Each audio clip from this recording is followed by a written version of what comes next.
Welcome to NTR Radio. I'm Tower Force Anubis. I'm K-Gods. And I'm VZ Mark II. So it's been a little bit. I hope everybody enjoyed the last episode. That was actually one of the funner ones we've done in That was recent really times. fun. Yeah, We yeah. have more planned for that. Oh, as well. yeah. We enjoyed it so much that we're going to make that a regular feature.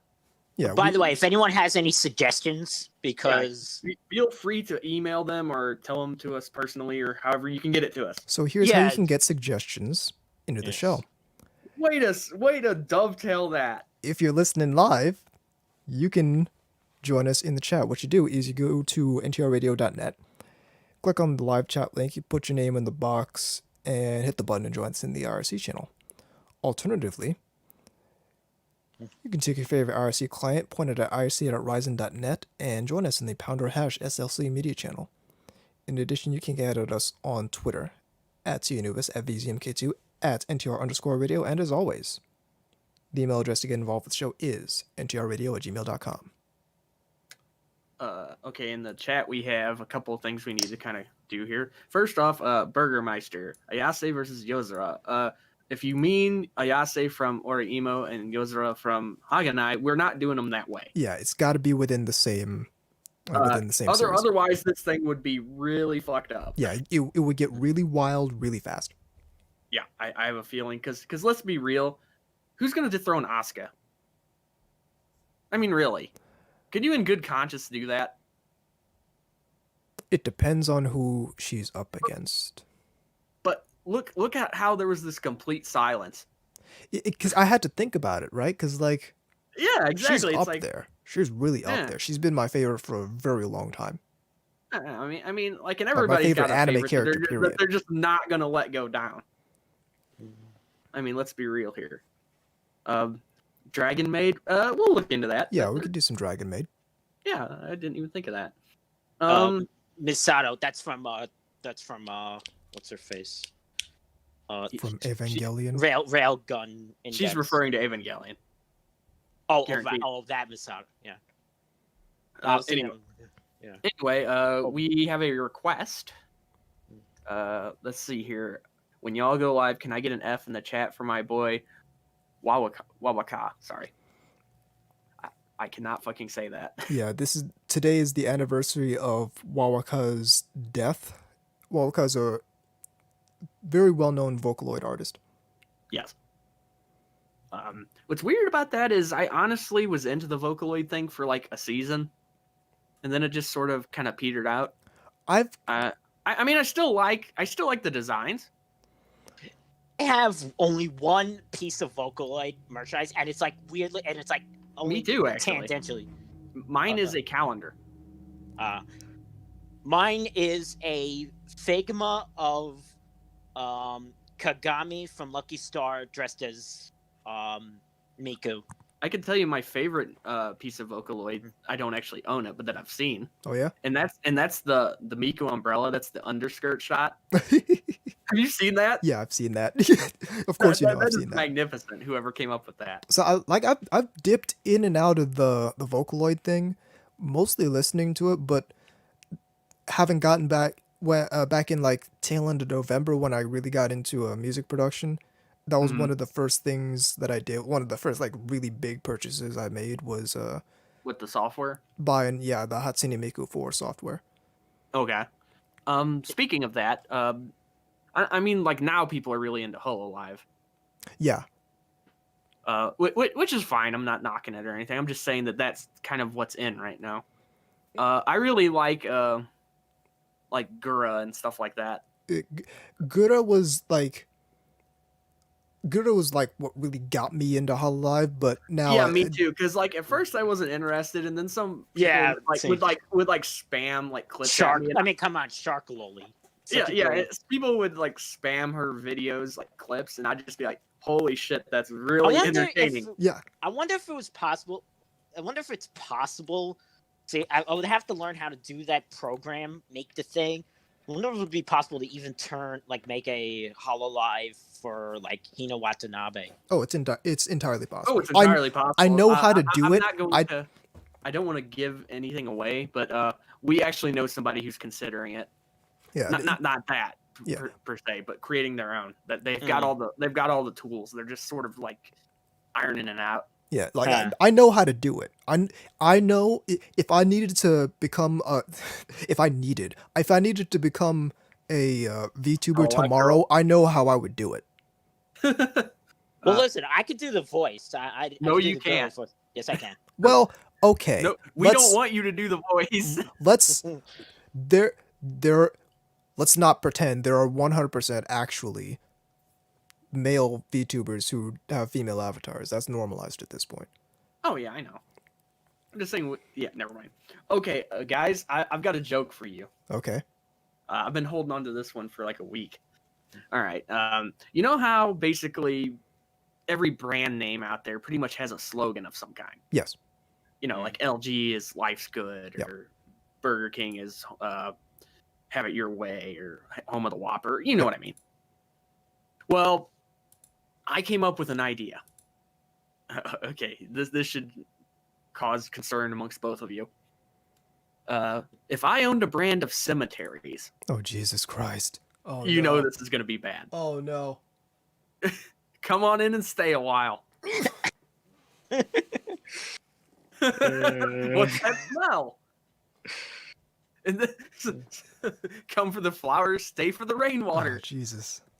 It's really bad. You're just dying to get in here. Yeah. But let's be fair here. I think Snickers already beat him to the best one that ever would have been, which is not going anywhere for a while. Yeah. I like how everybody just was like, "Oh man, that's sick." Good stuff. Is everybody okay? Did that go too far? I don't Well, even know. maybe something like a fast food place, like you won't regret the had a heart attack. Yeah. Or Our food is so good, well, you won't well, regret. well, to You be won't mind fair, the heart attack. nihilist Arby's kind of did that. Uh-huh. If you remember that account.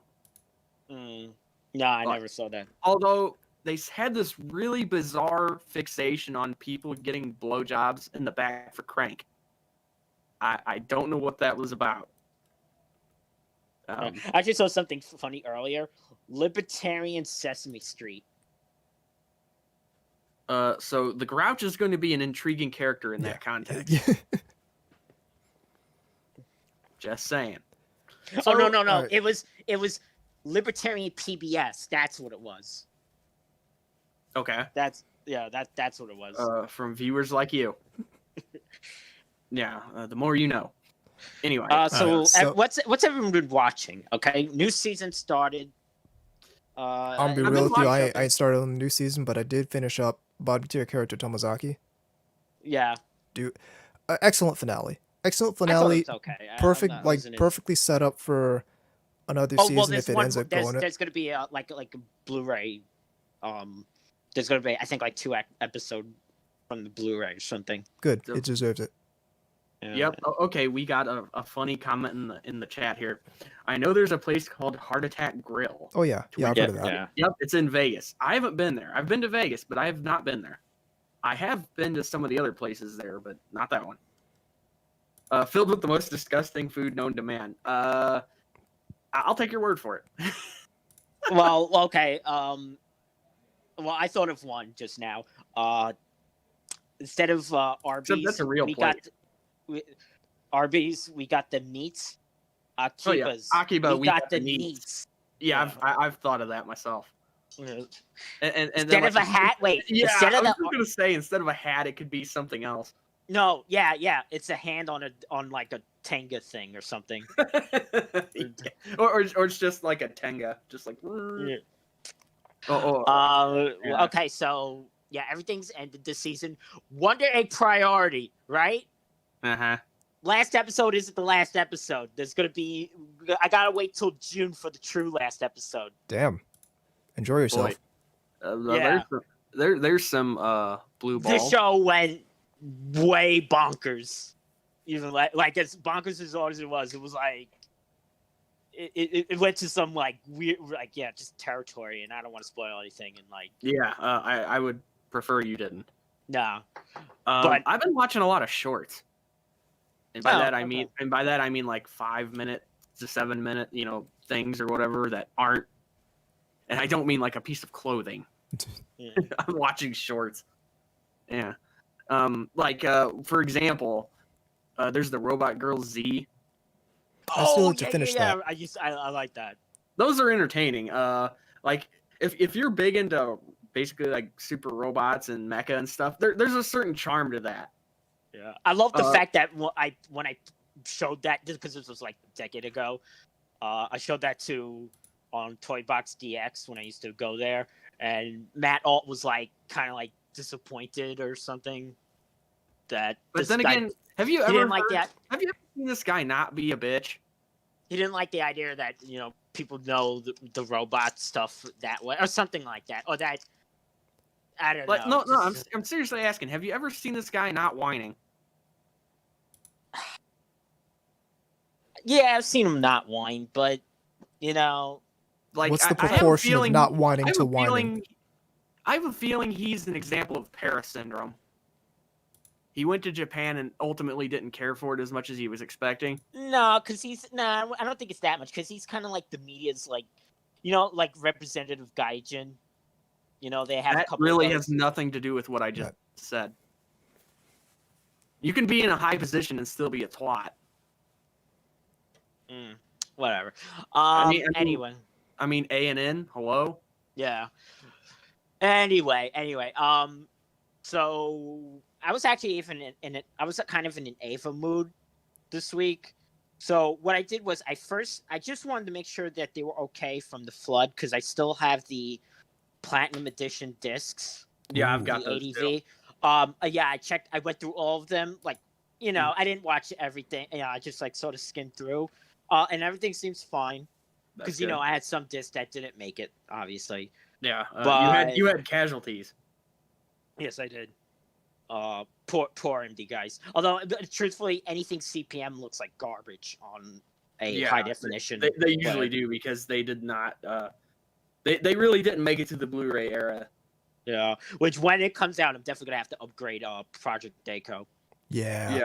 Hopefully he doesn't. Hopefully he doesn't have the A and N blurb on it, like the original one did. That's still like a giant. A&N? You mean A&N blurb? Why? Yeah. What did they? Oh yeah.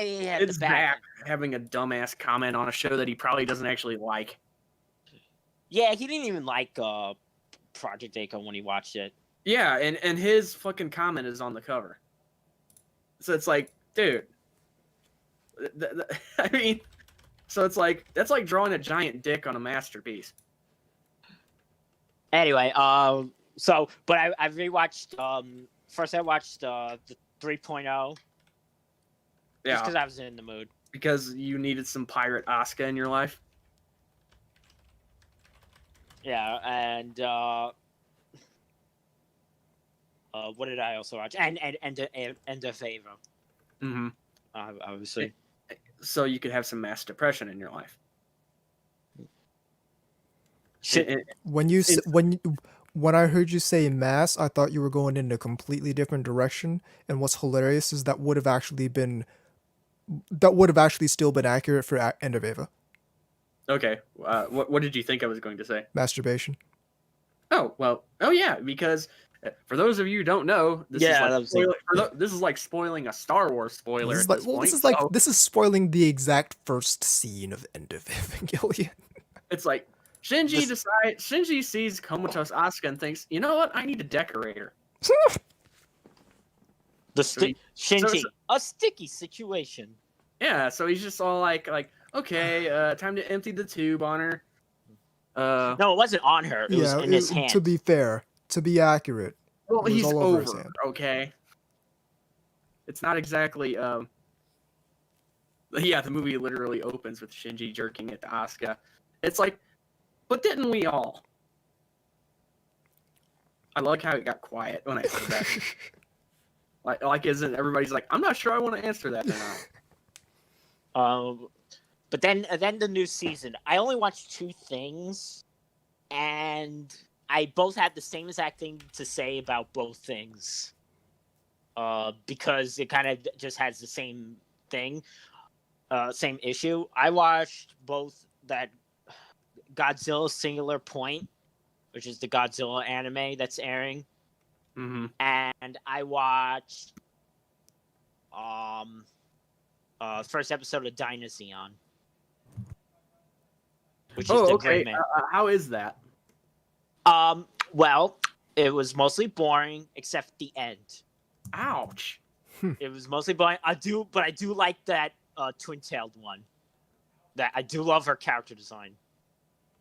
Okay, well, I like the original, so I was definitely planning on looking at that one. Well, no, but the last 5 minutes were really good.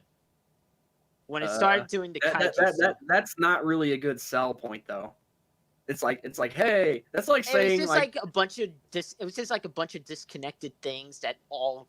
But seriously, saying the last 5 minutes was good is like saying, hey, my life sucked, but the last 5 years were pretty cool. Well, so yeah, it's like saying I'm gonna punch you in the face for I'm only about gonna 2 use minutes 3 straight, fingers. but I'm gonna give you $1 at the end. And same thing for the Godzilla anime. Pretty boring. But man, do I really like the character design of this one girl with like glasses. Mm-hmm.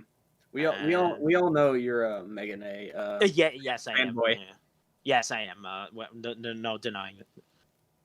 So I actually didn't finish the kind of shorts I was talking about.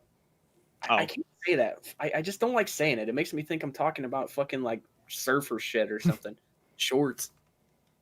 I ended up rewatching those Astray ones. Ooh. The Gundam Stray ones. That is probably one of the most blue balls things I've ever seen in my life. Because it's like, wow, they could have done something with that. And I mean, like, and I would have watched it. Definitely. It's almost like, hey, did you like Stargazers? But like, would you like to see like only 7 minutes of that? and then there be no continuation whatsoever with a giant fuck off, go buy the manga? Well, I got the short for you. No, seriously though, it's pretty cool. They really could have done something. They still could. I mean, it's not like there's a expiration date on it. I mean, I don't think they will because I think Seed and its audience has kind of moved away by this point. But who knows? Maybe. You know, I mean, people they still did, really they asked did some about- kind of continuation to Double O really recently, didn't they? Did they? I think so.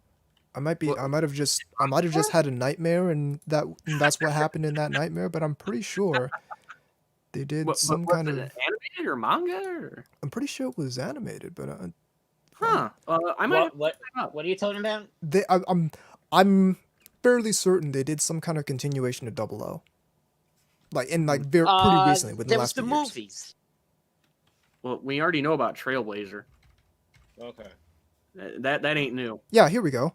Otaku USA magazine from November 16th. New Gundam Mobile Suit Gundam 00 sequel in the works for 2027. Okay, so I'm 6 years It's not too early. available yet. We might not even have a show at that point. So you never know. Yeah, so I'm just 6 years too early. Forgive me, I'm a time enforcer. These things get away from me. Yeah. I'm actually looking at somewhere that I can. Couldn't you just fast forward time? Understand? Yeah, but then he can't legally tell us about it. Yeah. Well, okay. Like, no, not even gonna get into it. Can't Because do it. the last time that shit happened, we ended up with the fucking Bermuda Triangle situation. Yeah, we don't want that to happen again. Trust me, we don't want that to happen again. It's gonna be worse the next time. But in between here and there, last episode, something interesting happened, and I know Anubis wants to really get into this. Yes, indeed. So, with that, let's news. Let's news. Working to restore power.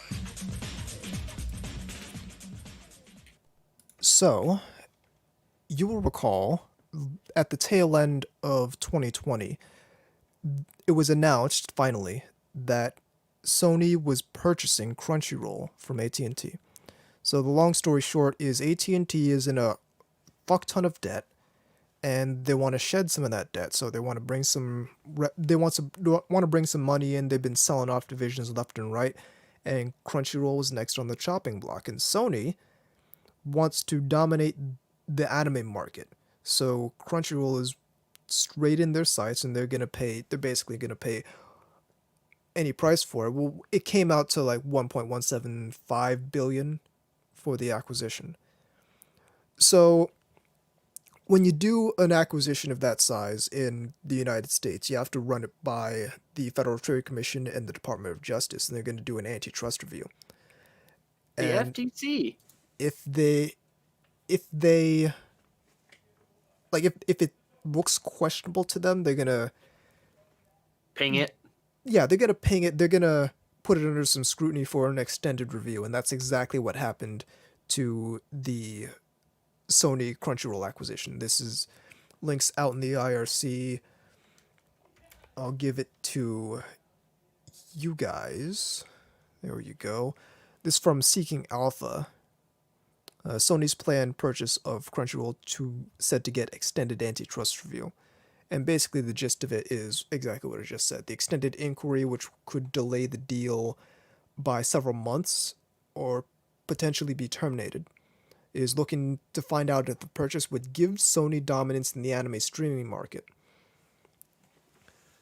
And so the funny part of this is that because both Sony and Crunchyroll really want this deal to go through, because it's very advantageous to the both of them, the argument they're making to the DOJ is that anime itself is not a distinct market and is more so just a subsection of the greater market of animation geared toward adults, citing The Simpsons as an example. So the top the parent companies of the top two anime brands in the United States are currently trying to convince the Department of Justice that anime is the same thing as The Simpsons. Yeah. Which from a business perspective is like, okay, of course they would say that, but from an otaku perspective it's like, all right, they're basically throwing the entire medium under the bus just because they want to get this deal through. Yeah, that's what it sounds like. But so the other day I was thinking, and yeah, I was thinking, just how much would Sony own in the US anime industry if they did this acquisition? And I published my findings in an article on Otaku Entrepreneur, so if you want to see my notes, like the tables and pie chart, you can go there. But what it came out to, because in my mind I had thought both of them could probably get up to about 80% of the market if they combined. So I looked at the anti-chart lists for 2020 and went through each and every TV anime, noting who has the streaming license for it. Mm. And so the 80% estimation ended up being a bit of a lowball. Combined, Crunchyroll and Funimation have 85.6% of the US market. Mm-hmm. If you add in Aniplex of America, which is under Sony but a different division of Sony, Mm-hmm. that goes up to 92.4% of the market. Oh boy. They better hope the judge buys that. They better hope so. Well, I'm no expert in antitrust law, so I don't profess to be. But if the DOJ is putting it under antitrust scrutiny, it would stand to reason for me that they already think that anime is a distinct market, and that puts AT&T and Sony on the defensive insofar as trying to prove to them that it isn't. I mean, if they put one of us as somebody in there to actually explain it, we'd probably kill them. But Yeah. I mean, we That's another thing I was wondering. Like, who are they going to get to testify on this? because if you got anybody that knows their shit, even kind of, they would totally dunk that argument. Yeah. And moreover, who are they going to get to testify on this? Who isn't Like in some way in the opposite direction, like that it is the Simpsons type of thing. Well, no, I'm saying who are they going to get to testify on this? Who isn't in some way connected to Funimation or Crunchyroll?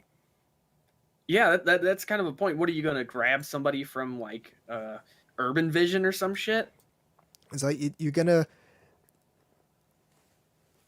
I don't know how deep the like conflict of interest web needs to go for it to be unacceptable. But Yeah, it's like, hey, we want to get somebody for us that's not involved. We can't find one. yeah, exactly. It's like, well, then you're gonna lose. Well, you might get someone Holy from shit. another company. So like Sentai Filmworks was another one of the companies that I ran the numbers Why for. would a company that's actually in competition with them side with them? True. Like, what purpose would that have? You are literally helping them and hurting yourself. Yeah, that's gonna be difficult. How? I mean, Media blasters. They're in competition. yeah. I was gonna you say, need yeah, someone. yeah, exactly. And they're not under the same umbrella. So, like I said, sticking up for them would basically be stabbing your own company in the heart. Why would you do that? So basically, you're saying the Sony thing will definitely lose. Well, I'm saying if they don't, I would be interested in how they get by, same here. because that's going to be some serious gymnastics. I would be interested in how they convince the DOJ, and I would be interested in who's going to explain to the DOJ what anime is. Yeah, and how it's the same thing or it isn't. So, I mean, if nothing else, it would be entertaining. Bribery, there's that too. Bribery, sure, that can always happen though. Yeah, To I be mean fair. that's not specific. Let me to show this you at the all. show called Ori. No, Error that's Monger just like, Sensei. hey, if you let us go, we'll give you a free copy of Front Innocent. But so, as an aside, so like we're all, generally speaking, especially between the three of us, we're all like convinced that Sentai Filmworks is like, it's Funimation, then Crunchyroll, then Sentai Filmworks as far as U.S. anime licensors go. Mm-hmm.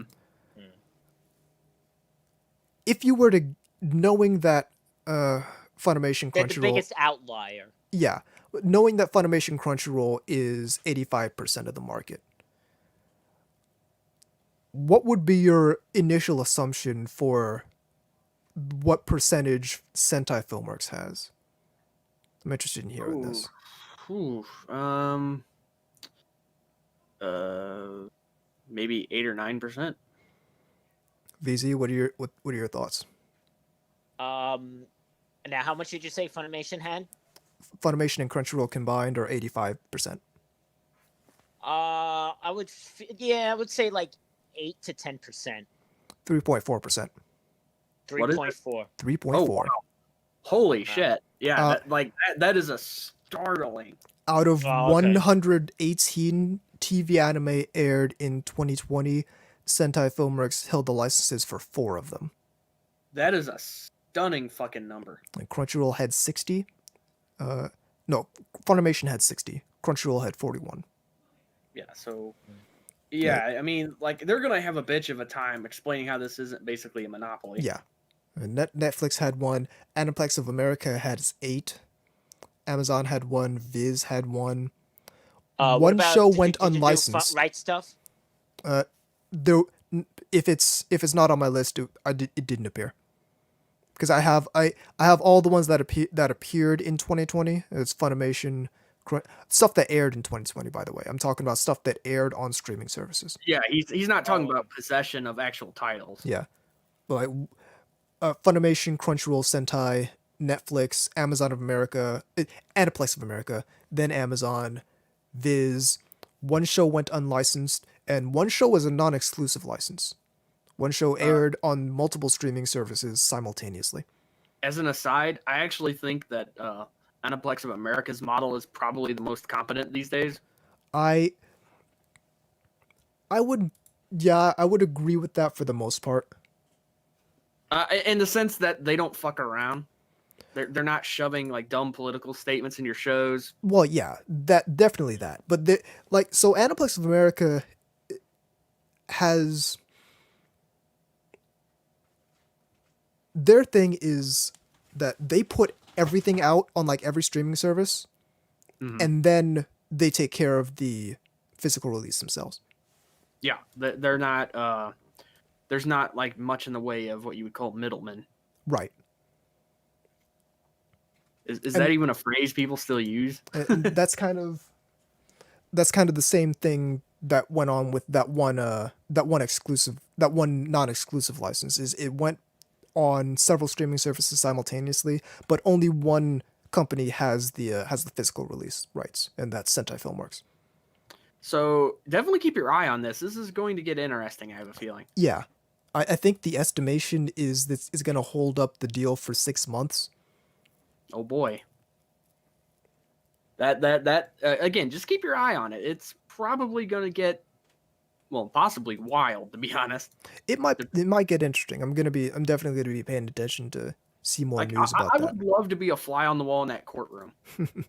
You know what I mean? As they try to explain how it's not a monopoly. Because I want to see what tactics they use. Again, trying the Simpsons one is just dumb. Yeah. Like, no, you don't. That you have to be completely ignorant to believe that. They're both cartoons and adults like them. Okay. So, all right. What about ones Plenty for of kids? kids watch anime. There's plenty of anime made for kids. Yeah, sure. I mean, Yeah. you can bitch all you want, but Pokemon isn't particularly aimed at adults. Yeah, exactly. So anyway, not to dwell on it too Not much. kid stuff. That was. I'm not gonna lie. ADV, you really shouldn't have done that. That was just. That was a bunch of companies that did that. That I was know, totally... but they particularly were worse about it though, because they had that obnoxious, not kid stuff. They actually said that, not even just hinted at it, but actually said it, to where you were just I like, still remember. you could just kind of feel like your wisdom teeth, if you still had them, trying to break out and run away. I still remember when Encore Action was airing anime, and they would have like, and they were going like, no dancing bunnies, and I'm like, dancing. So like, you're just saying. So Okay, it's you've not like never Looney Tunes. seen Haruhi Suzumiya? Yeah, well, just or if you are a rabbit, more. Because that's But I know what they were getting at, but again, Yeah, total... but it's stupid. It's such a it's out that edge. I mean, really. I don't know. I mean, when I was younger, they did market this stuff that way, and it was real bad in the UK. If you actually remember watching a lot of the ways they tried to pimp that stuff in like Europe, specifically the UK. Well, again, it was trying so hard to make it look like it was this new thing that was like on the cutting edge. Yeah. And that it was like Cutting edge, hardcore. It's like, hey, this is for stuff. This is for people who watch snuff films. Yeah, or some shit like that. It was like, what the fuck? Cutting edge of animation. You're showing like stuff from the stuff from like the late 70s and early 80s and shit. Exactly. And it's just like, oh, come on. Yeah, this is 100% correct. They only did this to convince insecure adults it was okay to watch something animated. Yes, 100%. Well, more like insecure teens, I would imagine, because it's like that was kind of like the biggest audience at that time. True, but at the same time, you can see the kind of people that it actually hit, because they're the ones running a lot of stuff now. Like you would see the but there were teens then; they're adults now. Yeah, but they still hold on to that. Like, I'm embarrassed that I like this stuff. Yeah. Kind of way of looking at things. Which, if you're like that, I don't really think you should be in that kind of position. I'm just sorry. I think you're wasting everybody's time. Because, I mean, think about it. You're being marketed the stuff by people who don't actually want to be seen with it. I mean, a good example of this is like Funimation with their writers that were saying, "Oh, this stuff is trash." And then when people called them on it, they basically just got into fights with them on the internet. Right. I mean, that's the kind of people we're talking about. I mean, it's. I really wish people would stop doing it. It's not helping, and it's not going to protect you from people making fun of you.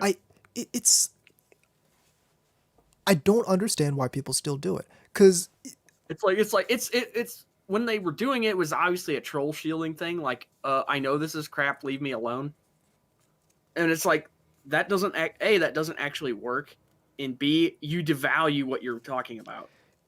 I don't know why people don't understand that repeating that over and over through over a long period of time does have an effect. Like it does, Well, it contributes to that background radiation you were talking about. When you say it out loud, it's like, well, yeah, calling the stuff you like and the people who like the stuff you like shit over and over again. Yeah, it makes sense that that's gonna have a poisoning the well to some extent. Yeah, it's gonna have a negative effect over time. It's gonna be like it's gonna have a chilling effect. The water hole. It's like a poison drip. Water hole. Poisoning the bathhouse. Since we're talking about anime. Yeah. But anytime you say that, you're gonna get people coming out as like, oh, it's just a joke, bro. But if it's such a joke, fun. why do you have to keep saying it repeatedly? Jokes get old. And if you don't really believe it on some level, just own up to what you like. Yeah, own up to what you. Well, yeah, but it's this weird thing where it's a deflection thing, and B, we live in a culture that is increasingly getting on people for liking things too much. You like the wrong shows. Well, it's not. It's even if it's something like it doesn't even have or like the wrong stuff. It's just like you like something too much. It's very, very. It's a weird thing to me. It's. You know how people say they have guilty pleasures. I mean, it's a really masochistic form of that, I guess. It's guilty pleasures imply you feel guilty watching it. I don't feel guilty watching. I can't even say it's masochistic. It's just kind of pathetic. If I'm on, like, it's kind of like, why do you feel the need to do that over and over and over and over and over? It's not like people are going to stop fucking with you. It would be one thing if because that's not why they're fucking with you. Well, it'd be one thing if it's like, okay, this anime is kind of trashy, haha. But they were able to also. Funny as I feel that way about. I usually don't like them either. But they were also able to, like, explain why they like it. Like they know very clearly why they like it, but they're just not interested in having that discussion at that time. It's not acceptable to like something for that reason. Well, it's not even that. It's like, okay, if someone knows very clearly why they like something, and they don't feel like having the discussion at that time, that's fine. But it's one thing. I don't feel like yammering about it. It's one thing if that's the thing. It's another thing if they just never have that discussion and just keep calling the stuff they like trash and keep calling themselves trash for liking it over and over and over and again. I don't understand what the net positive there is. Why do you do it?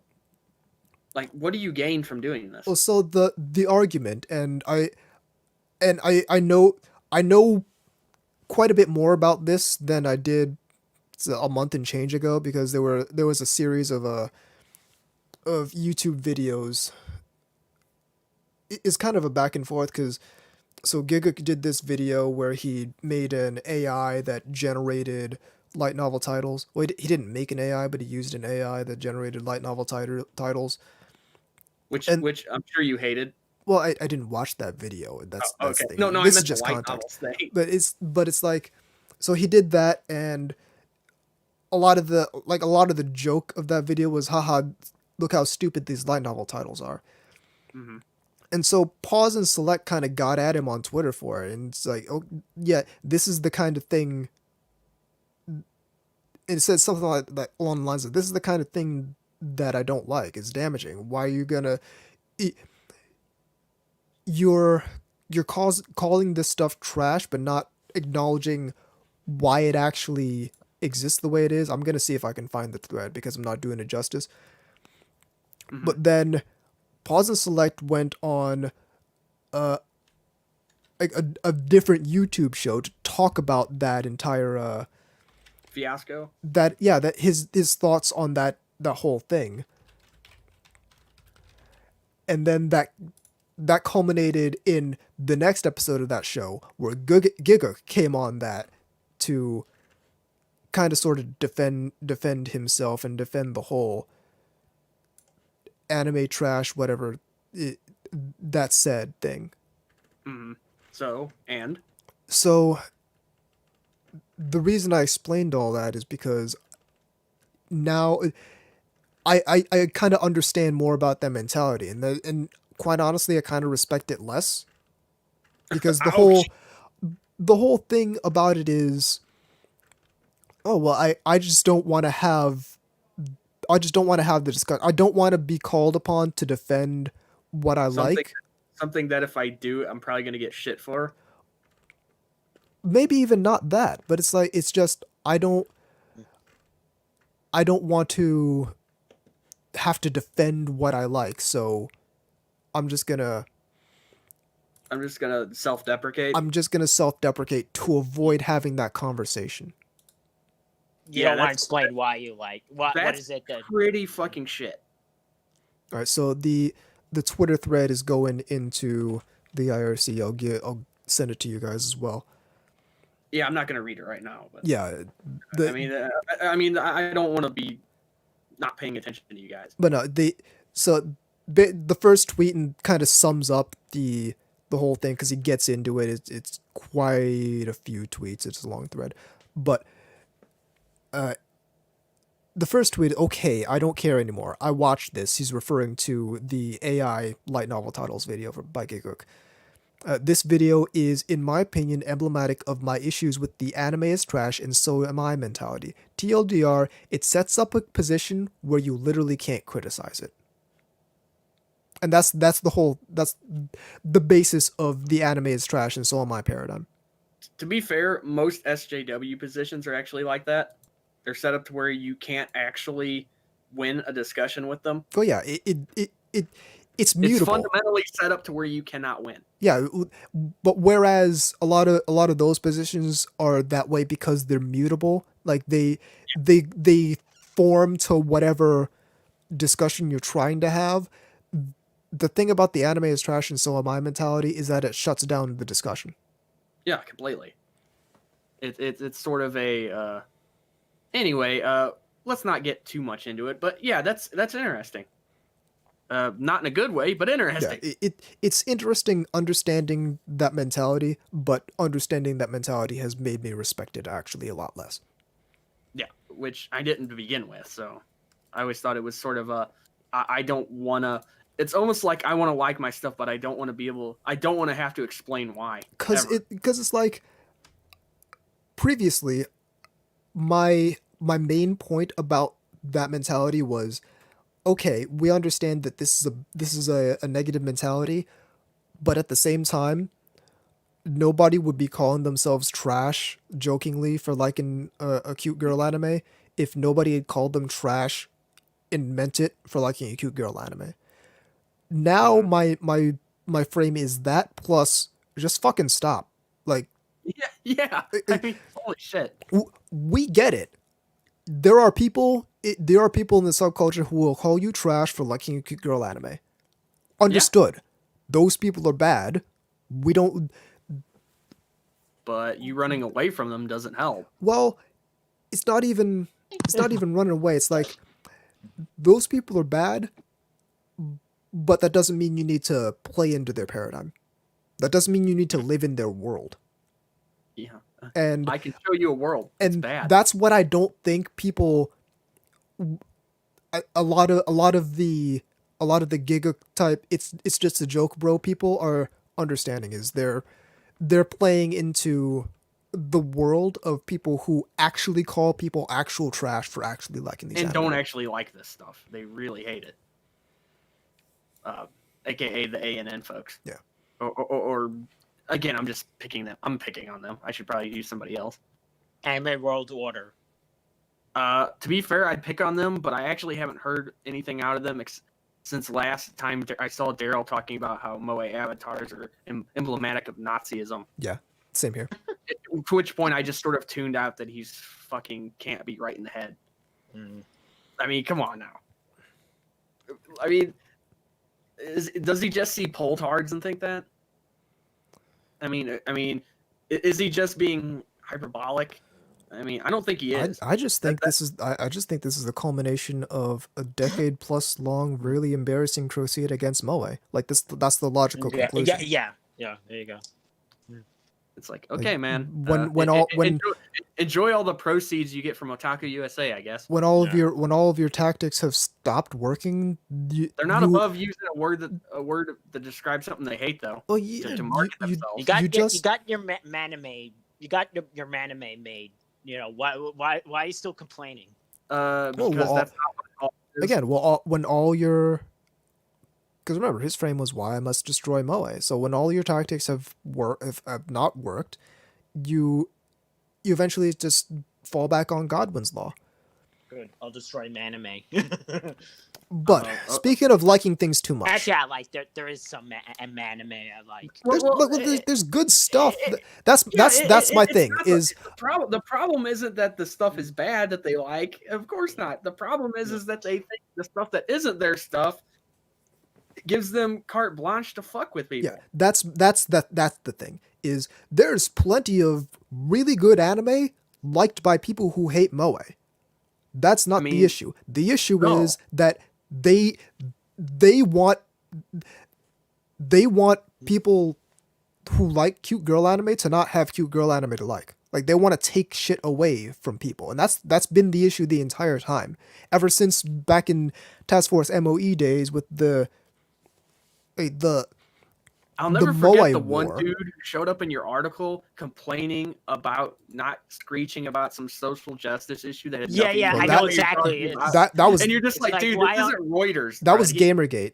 Why on? Yeah, no, I know what it was, but there was the one complaining about why aren't you discussing the Ferguson thing or something? Yeah, I'm not sure if it was Ferguson, but this isn't the fucking avenue for that. This is she's lost control.net. Like what? Dude, it's like, but no, that's been the point. That's been the thing ever since the Moe War and Task Force MOE and all that is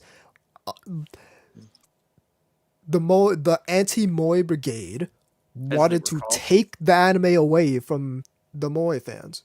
That's always been. Unsurprisingly, a lot of these people are now very much part of the far leftist groups.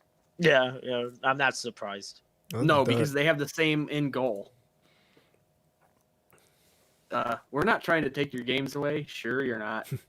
That's why you were cheering when Target got rid of GTA 5, right? When they pulled it from the shelves. Totally just was a coincidence. Anyway, we could make a whole episode just on that. Yeah, but speaking of liking things too much, at some point. Yeah. So. Actually, discuss among yourselves. I'll be right back. Okay. All right. Well, okay, guys, you can go first then. While he's doing, huh? I'm saying, okay, guys, you can go first then. Okay, well, we should probably introduce the topic we're actually going to do. Oh, no. Oh, well,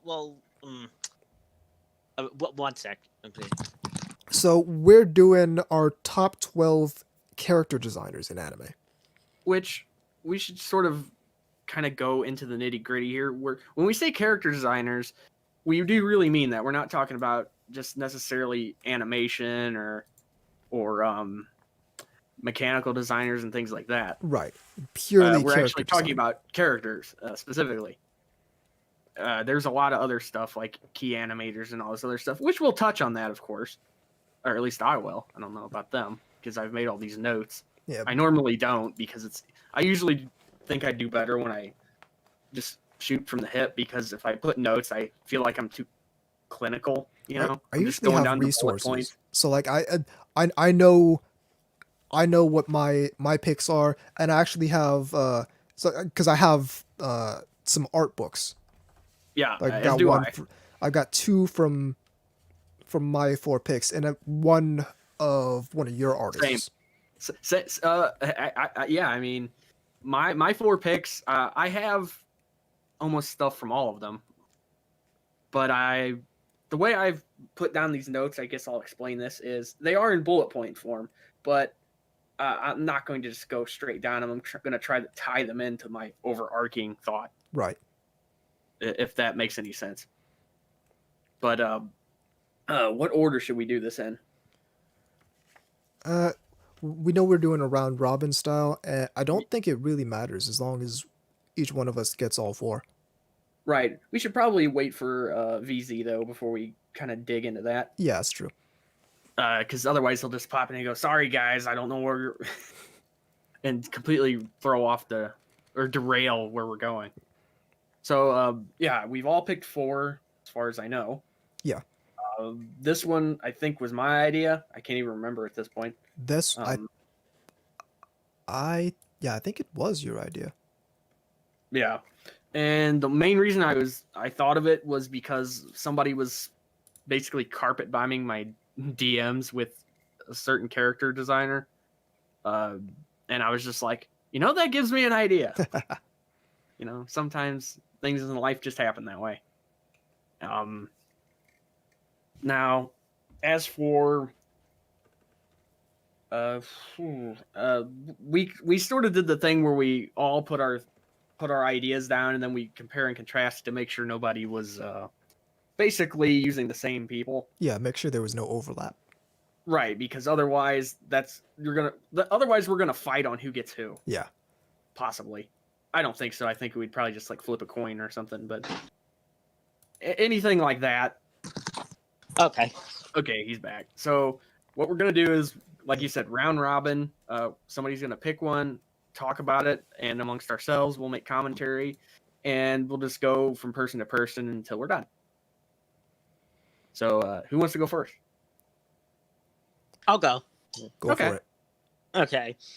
So my first favorite artist. Not surprised if you know me enough. Mm-hmm. There's a lot of Idolmaster character designers, Mm-hmm. but I'm just going for posterity and Mhm. simplification. I'm going with the original. Okay. Anin Dofu is her name. Okay. She's the one that does all the card art. Oh, all the those. original- Are you talking about the ones with the little icons of like rooks and stuff? Yeah. She's There's like, a word for that, and I can't remember that. gotcha. Well, no, that's the Gotcha game, game. right? That's the game. Yeah. But isn't there a name for that type of card though? Like outside of that, I'm pretty sure there is. I feel like there is, but I'm blanking on it. Yeah, exactly. Dude, I know there That's is. suit. No, I don't know. no, but well, it's there. If Yeah. you've been on the internet for SSR, yeah, that's it. That's it. Oh, SSR. Yeah, that's like the gotcha game stuff. Well, yeah, but that's the name I was referring to. Yeah. Yeah. SSR. So she does the original. She did the original Idolmaster, and she does Idolmaster Cinderella Girls. Okay, so Yeah. So really great character designer. The thing about what I love, especially Cinderella Girls, is the fact that they're so varied. There's so much variety. mhm. Because one complaint about a lot of stuff, even stuff that I love, like Love Live, kind of sometimes has that thing of same face. Same face. Yeah. Yeah, or similarity. Not so with this. There's a lot of variety with. You know this guy, like how Kaneko and Anzu have different facial proportions. Yeah. Compared Right, to some right. of the yeah. Now, I'll plead somewhat ignorance because I only watched the first season of it. I haven't got around to the second one yet. Okay. Yeah, I know. Yell at me. But Dude, I I haven't cer- finished the first series of Idolmaster yet. If anyone's been yelled at, it's me. But I've seen the characters and I've seen the cards and I've seen a lot of even the newer characters for Yeah, that matter. Ryamu. Ryamu. If you haven't seen her, you're not paying attention. Yeah, I'm sorry. She's definitely the most. She's definitely the most like popular and prominent. She's sorry her boobs are so big. Yeah. I don't know why, but she is. Okay. So, Who's next? Is that it? They didn't do any other work, or I don't know if she did anything else besides that. I just know that that's where. I mean, according to there's the site projectimass.com, which is basically like the wiki for Idolmaster. Mm-hmm. I don't see anything else. One thing that was interesting is because I've seen like character designs, like are very early art for Idolmaster of what the main two, Haruka and Chihai, look like, and they look and it looks very similar to like Evangelion's character designers. Huh. Okay. It has that sort of Sakamoto look. It's almost like an evolving of that style, of that 90s anime style. Mm-hmm. To That sort of post Evangelion facial feature. yeah, Where it's not really rounded off, but it's sort of it's more round than some of the 80s stuff. well, they're very like a little bit lanky and very thin looking. That's how I described the Ava character design. Yeah, I mean it doesn't go as far as like what the hell are they called? Like Clamp sometimes could. Yeah. Right. Okay. So are you going next or newest or I can go next, sure. if you want? I mean, I don't care. My first pick is Fumikane Shimada. Mm-hmm. Did the character designs for Strike, which is Frame Arms Girl, Girls in Panzer. You know, I probably would have picked them if you hadn't have done it. I just did not come to mind when I was coming up with mine, which I'm kind of embarrassed about. Simply because I actually do like their stuff a lot. Mm. Okay, go on. Sorry. Yeah, so I generally just like how he kind of started the whole Mecha Musume thing. And it's still That's kind of well that's actually kind of a misnomer because Mika Akitaka kind of did that with the MS Girls thing in the 80s and 90s. I would say Shimakane brought it back. brought it into anime. Because there was not a whole lot of Mecha Musume and definitely not a whole lot of military anime girls things going on before Strike Witches. I'd say he made it like as a renaissance is what he brought it back into vogue. The MS girl thing was always a fan thing. No, That's what I'm saying. Well, yeah, but then there was the Name me an MS girl anime, VZ. No, but there was that. Hold on, there was that OVA I showed you. That was a game. Galaxy Fraulein Yuna. Yes. Yes, and how many people are aware of this? How old is that, and how many people? How many shows like that have come out since between then and Strike Witches, or between then and Sky Girls even? Well, that's why I said Shimakane brought it back. He made it into a trend, is what I'm popular saying. to begin with is what he's trying to say. You can't bring something back if it was never a trend. Yeah, I mean that's what he's getting at. All right. He put Mecha Musume on the map. I get that MS Girl was a thing, sure, but that's like saying, people drove cars before the Model T came out. Cars existed. That's funny. But no, Shimada kind of codified the aesthetic for Mecha Musume. Mm-hmm. Like not just in Strike Witches, but also in stuff like Buso Shinki, in Sky Girls, but that didn't catch on. Vivid Red Operation.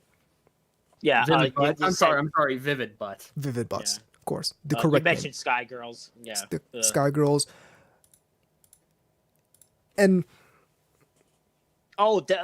isn't Girls Frontier being done by him? Girls Frontline. I'm not sure. I need to look at that, but I think he's done some designs for Girls Frontline, but not all of them. I think it's similar to what was that show? Concole, where Concole has multiple character designers. Which you try to use a Buru and not find that. Yeah. You pretty much have to put minus Concole to even actually find anything you're looking for. I actually did that for a while, but Concole ended up growing on me. I put something in the chat, by the way. No, but as long as you're just not looking for it is what I'm saying, though. Anyway, it also sort of helped with the girls with guns thing, which had sort of been on the downtrend as well. Yeah, he really brought you can if it'll make you happy, I'll say he brought it back. But he really brought into the forefront the Moai military aesthetic.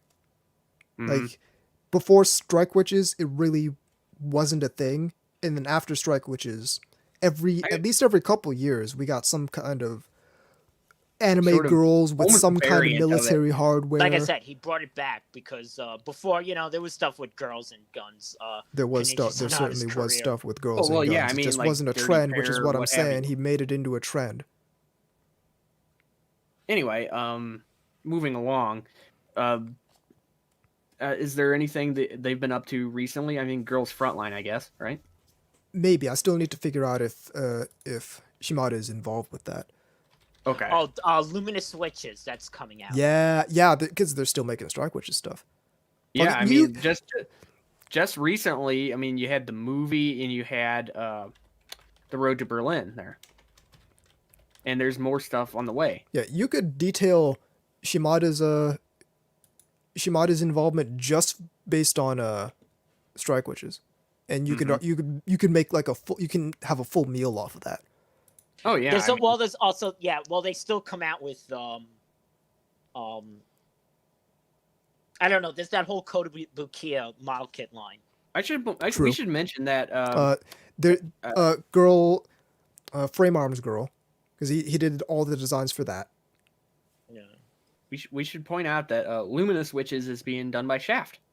Yeah, It's I'm looking animated forward by to that. Shaft, so that's going to be interesting. To be fair, Shaft now isn't the Shaft that we were all familiar with. Still looking Well, forward A to lot it, of those though. people kind of left. Okay, fair enough, but the quirkiness might still show up. You never know. Yeah, we'll see what happens. Anyway, Is it my turn or you got more? Go for it. Okay, I'm gonna. Mine are in sort of the order I discovered them. So my first one would be Satoshi Arishihara. Unsurprisingly, if you know me at all, he's I would put that kind on, of my but go-to guy. I knew you were going to put him on your list, Well, so of that's course, why. of course. My like of him is not a secret at all.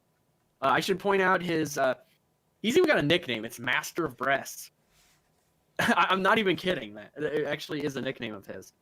Anyway, moving along. He's done a lot of stuff though. I'll start with some video games. He was sort of the character designer for Langrisser and Growlancer, which there's actually art books of those, by the way. Yep. Don't forget Plastic Little. Dude, I'm not gonna forget that. Come on. I said games. That's not a game. All right. Oh, okay. Yeah, I missed that. Yeah. No, It's my pick. Come on, man. So they've got a lot of. Interestingly enough, they actually worked on the Transformers movie. Yes, they did. Yes, they did. That's like, hey, VZ, you grew up and you like this thing. Hey, VZ, you grew up and like this other thing. Did you know it was done by the same people? Yeah, and I'll go back to that in a minute because that's actually something worth talking about. But he's done a couple of one-shot OVAs that were, I think they were all based off of manga. I can't swear they were. But the first one is Legend of Lemnir. Yeah. Which is again, is a one-shot. It's definitely based off of a manga. It's sort of swords and sorcery kind of stuff. So if you like Conan or something like that, it might appeal to you. And as VZ mentioned, the other one was Plastic Little, also based off of a manga. Yeah. It's a one-shot. It's probably got the best bathing scene I've ever seen. But it's definitely one of the best of his style. Oh yeah, absolutely. And quite a bit later, he actually went ahead and went full pornography and gave us Front Innocent. Yep. Which there's only one of that, and it's really a shame. It's probably, arguably, the best animated one there is. Depending on your tastes and whatnot, it's up there no matter what. He needs to make another thing. Yeah, he really does. A manga that was never made into an anime or anything else was Ragnarok City. Yep, I remember that one. It's really good. All the women are completely topless in the entire thing. We want to watch something really good because you mentioned Langrisser, right? Yeah. Hold up on that. Okay. Not done yet. Oh, So, he actually did a lot of other things too that a lot of people don't know. Outside of these OVAs and a couple manga and things like that, he was a big part of just anime in general. He did a lot of key animation, assistant director, and things like that. mm. I mean, like for example, I'm not gonna point which is which, and sometimes it's just a single episode, but he's worked on Akira, Not surprised. Bubblegum Crisis, the original. I think it's Not episode surprised. 6 or something. Fate Stay Night, the Ooh. Dean version from episode 16. He worked on Gunbuster. I can't remember exactly what he did, but he worked on it. Probably the art. Yeah, Ikki Tosen, Dragon Destiny. He helped with the opening and endings. He did something in Record of Lodoss War, and he was involved in one of the new Cream Lemon episodes, White Shadow. Oh yeah. That was from 1980. That was one of his earliest. That must have been his first directorial thing. He was an assistant, I think. I don't think he. And more recently, he's not been too active, but he does the comic Tenma covers. I know. Yes, I've seen those. And he actually, the most recent thing I know he did was one of the, I think it was episode 8 of Redo of Healer. He was involved. Huh. Believe it or not. Yeah. I'm serious. I'm not kidding. Like, I just checked that out. And now, if you want, now he's got a lot of art books of numerous kinds. I'm going to tell you which ones you should get if you want to check him out. I highly recommend getting Cellworks. Yep, and I have that Venus. one. And Venus. That's a good one, too. He's got more, but if you are on a budget or just want to dip your toes in, get those. And if you like him, the sky's the limit. He does quite a bit of stuff. If I'm not mistaken, I think there's a book he does of actual established characters, like Heroine Works or something like that. I think it's him, something like that. Yeah. which he does, like, you know, Evangelion girls and things like that. I should mention what I actually like about him, other than just all the stuff he did. His stuff is very distinct. Like, you know it when you see it. Yeah. It's not something you would think is somebody else's. Definitely not. It's very shiny. Yeah. That's the best way I can describe it. Is it's shiny. He's very detailed with boobs. That's definitely his biggest feature as far as his women drawings. Is that very detailed nipples they're scenario. Yeah, his boobs are very shapely, and they jiggle a lot if they're animated. Yeah. But again, distinct styles. He comes from the old school, so the hair is all over the place. It's all kinds of different colors and The floof. yeah, the floof. He's like, it's almost like quaffs and shit sometimes. Yeah. But But I was gonna say, drawing girl, they look like pepperoni slices. Yes, a lot of them do. But big fan. He's done a lot of stuff that's again out of a lot of really prominent stuff, like I mentioned, Akira or Record of Lodoss War, and all this other stuff. He was also involved with, and I found this much later after I first watched this. He's also involved with a couple of the short episodes in Tales of Titillation and Tales of Misbehavior. Interesting. I didn't know that. That's one thing you'll notice is a lot of these people actually do work with pornography. Yep. Either just on the side or just have done a couple things for fun or You whatever. can't do porn and be regular. You can only do one or the Oh, other. you're gonna be really disappointed with some of my other picks. I know. Anyway, so yeah, like I said, pick up those art books if you really want to dive in. I mean, you don't even have to do that. You can just search on the internet. But if you want to actually have a physical checkout thing, the thing is, I don't think there's anybody who's ever really took his style and ran with it. Like, there's been only one group that I can think of. Those 2 you brought up, VZ. I can't think of their name. Something. It's like 2 people, right? Yeah. Like, I could believe they were his understudy. I totally could believe it, because they're the only people I've seen whose style emulates his at all that I've ever seen. I could believe that either they're an understudy or they've just really, really observed his quirks to the absolute minute detail. But what I was gonna say is another thing I recommend is watch the opening for a Langrisser game called Der Langrisser, Yeah. which is Mhm. the very underrated video game system PCFX. Yeah. Watch the intro for that. It's really good. Yeah. Yeah. So go ahead, and I'm sure it's on YouTube. So go ahead and check that out. Yeah. So go ahead and check some of that stuff out if you want to kind of. You've probably even seen it and not known it. Yeah. Again, I was introduced in the '90s with that art style of his in the magazine. and he actually originally applied for a job at Toei, believe it or not. Huh. I actually looked all this stuff up when I was writing my notes, and that's how I know about Redo of the Healer. I was like, what the hell? Well, I'm sure the Toei thing and then Transforms the movie that makes Yeah, sense. that's the connection between that. But yeah, Satoshi Arishihara, he's awesome. Also, Kawarajima is that artist you were talking about. That's kind of like Yes, Satoshi. yes. I think it's two. I don't think it's actually one person. Yeah, it's two. It's like a pen name. It's a combo. Yeah. Yeah. Again, it's the only person I can think, or people, I guess, that have really taken off with this style, and they put out an art book too, and I highly recommend it. Yeah. I've got it myself. It's very good. Go. Who's next? VZ. Okay. So another one is another artist I like. And this is one I think you guys will like, especially you, K-Gods. Mm-hmm. Goes by the name Bariki. Mm-hmm. And this is the artist that's behind Haganai, Yes, I actually do like their style quite a bit. Same here. Denpa Ona to Seishu no Toko. That's one of the only few light novels I can say the whole name of. And recently, Orisuki. Yeah, they absolutely have a distinctive style of their own. It's almost thick. Almost, yeah. The thing that It's not quite. It's like, but their faces look thicker somehow. the part that stands out for me is the way the eyes are drawn. Yeah, It's just these very long, pointy lashes. right. So, and yeah, it is a very sort of distinct character designer style.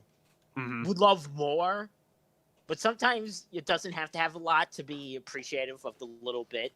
Mm-hmm. They've done a couple of adult light novels. Yeah, I believe it. I'm trying to think of what they're called here. Let's see. Sunpuri Aishite Ohime-sama. That's one. Looks like. Yeah. Anyway, but yeah, you picked the main ones I'm familiar with, at least, which is Yeah, and those are the ones people know for. And like I said, very detailed eyes with very pointy. Just overall great character designs. They're kind of memorable. I mean, you remember,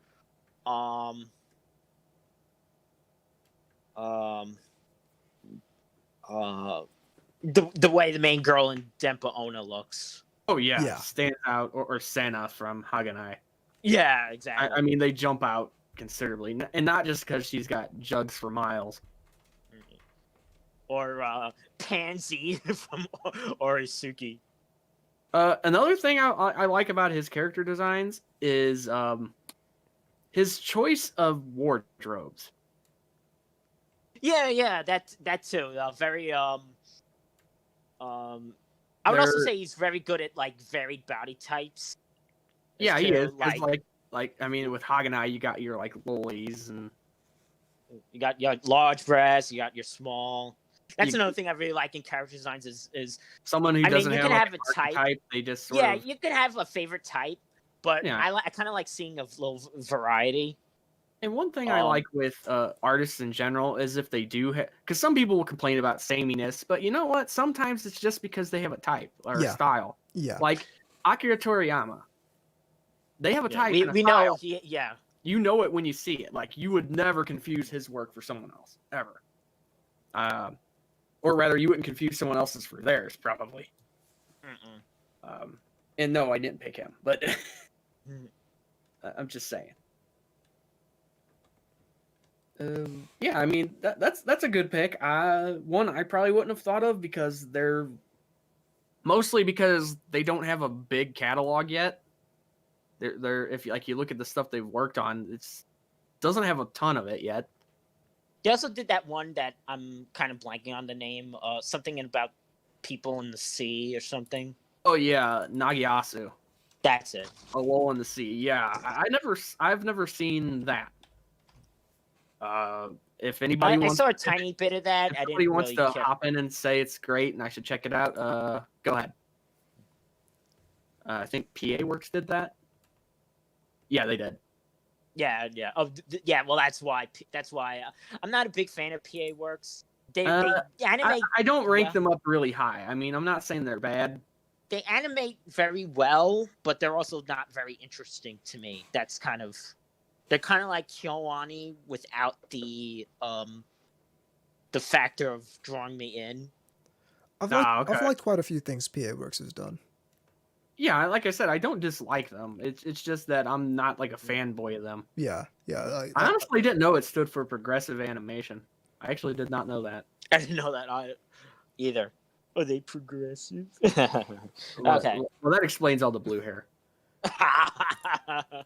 No, I'm kidding. I actually do like numerous shows they put out, like Canaan, like Kanan.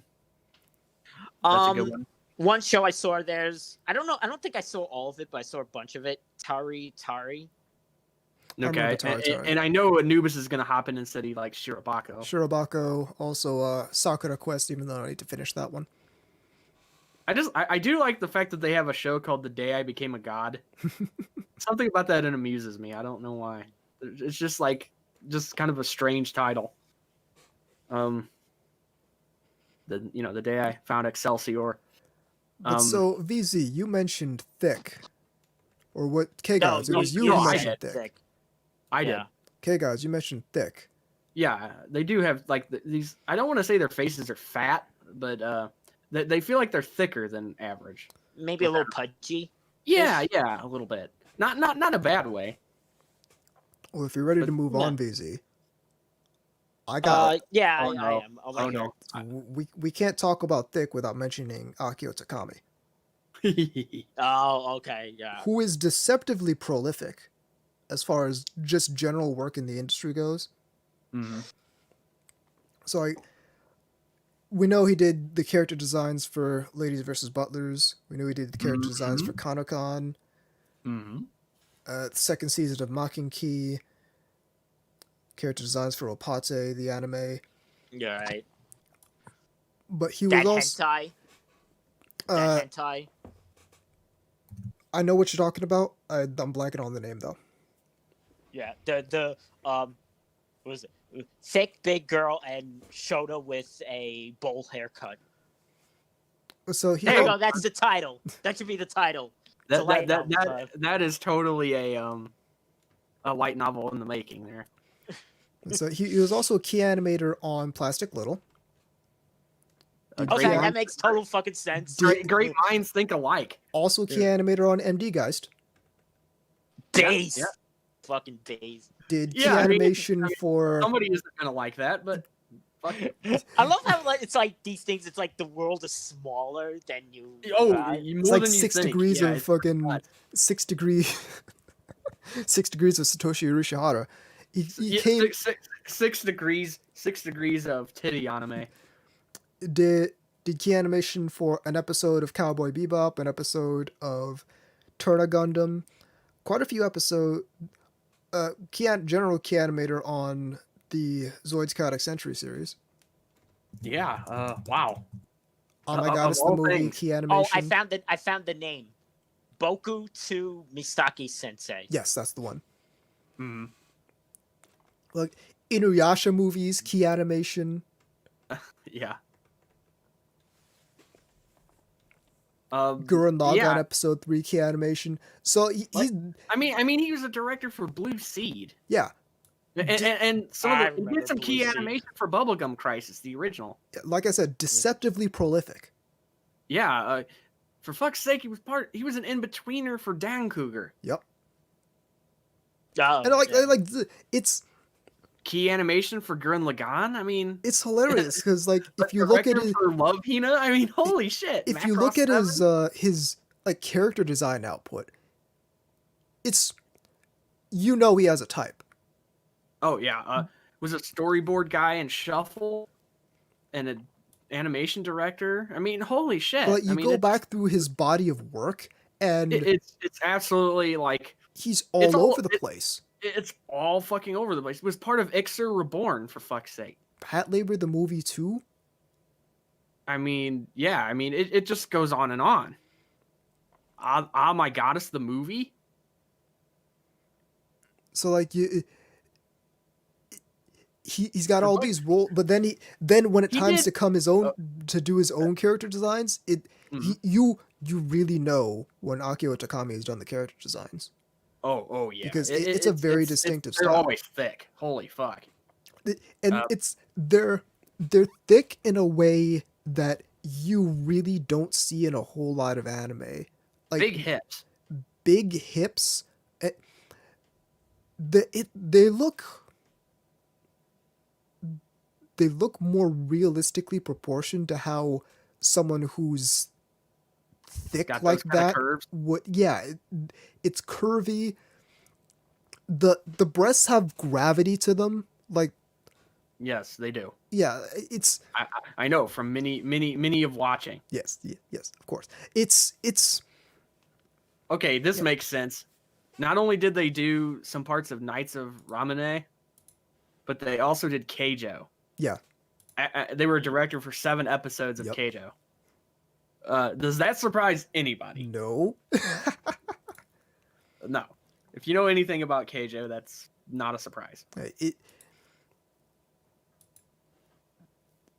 But yeah, that's Akio Takami.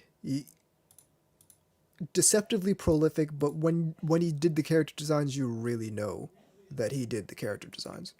Oh, absolutely.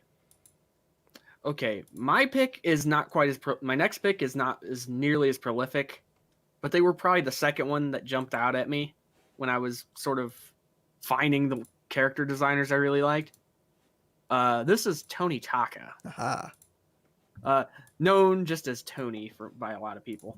I'm sure that's kind of awkward, but not exactly the most Japanese name ever. Anyway, Tony Taka doesn't have quite the nowhere near the what do you call it, resume of someone like Akio. Yeah, he's not really an animator is the thing. No, not really. Yeah, he's a character artist. Really good one at that. Most prominently partnered with Sega for the Shining franchise. Yep. Like Shining Tears and stuff like that. Shining Wind. Like there's art books for all of those, by the way. And that's probably where most people know him from, in the West at least. Probably. Nowhere near only thing he's done, of course. He does a lot of doujinshi. Yep. And many ones from very prominent franchises like Macross Frontier, Bakemonogatari, Clannad. Fate Stay Night, Clannad, Gundam Seed Destiny of all things. And I've seen them; they're really good. But they also have his style. They're not. They have the same character idea, but they're filtered through his style. Yeah. Is also sort of, I don't want to say simplistic. That's not really the word. But I would say it's sort of a rounded style. Mm.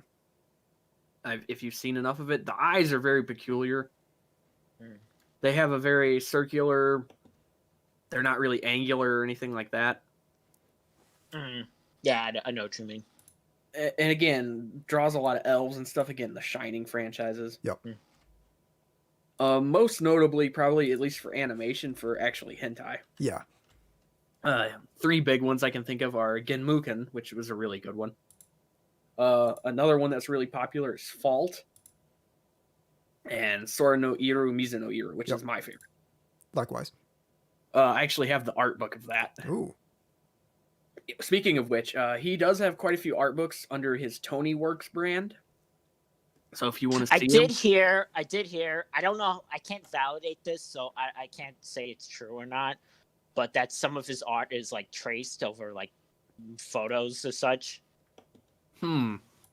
Okay, well, unless that's actually verified, let's not start spreading rumors. Well, that's the thing. I didn't even want to say because I I didn't did know do. how you would feel about saying or again, I don't know, and I don't want to speculate. So Yeah, so stop doing that.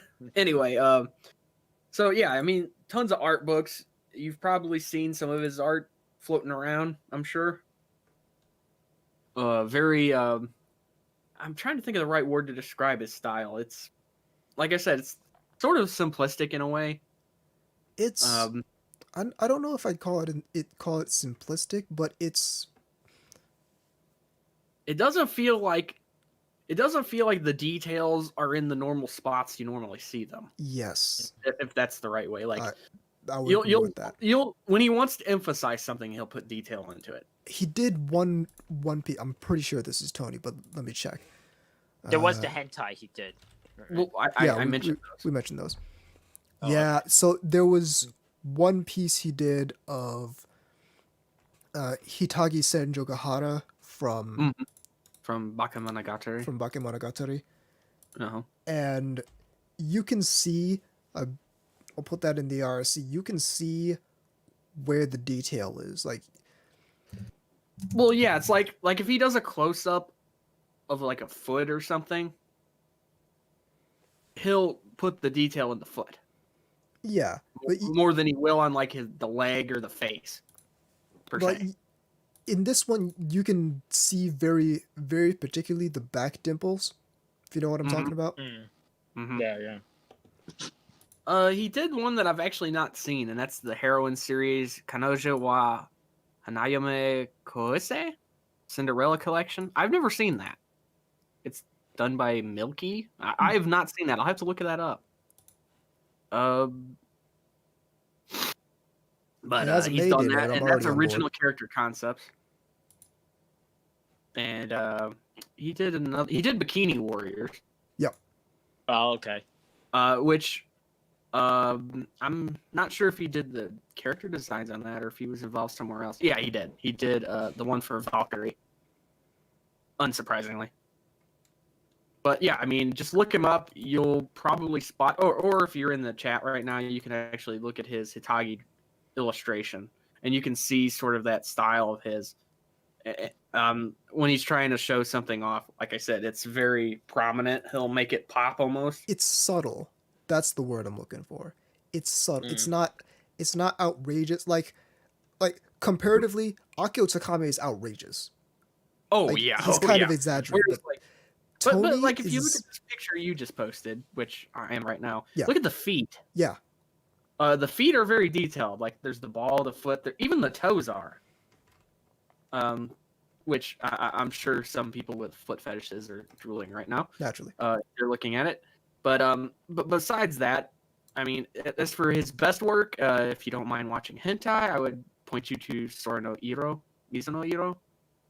Although, unfortunately, that was never formally released here.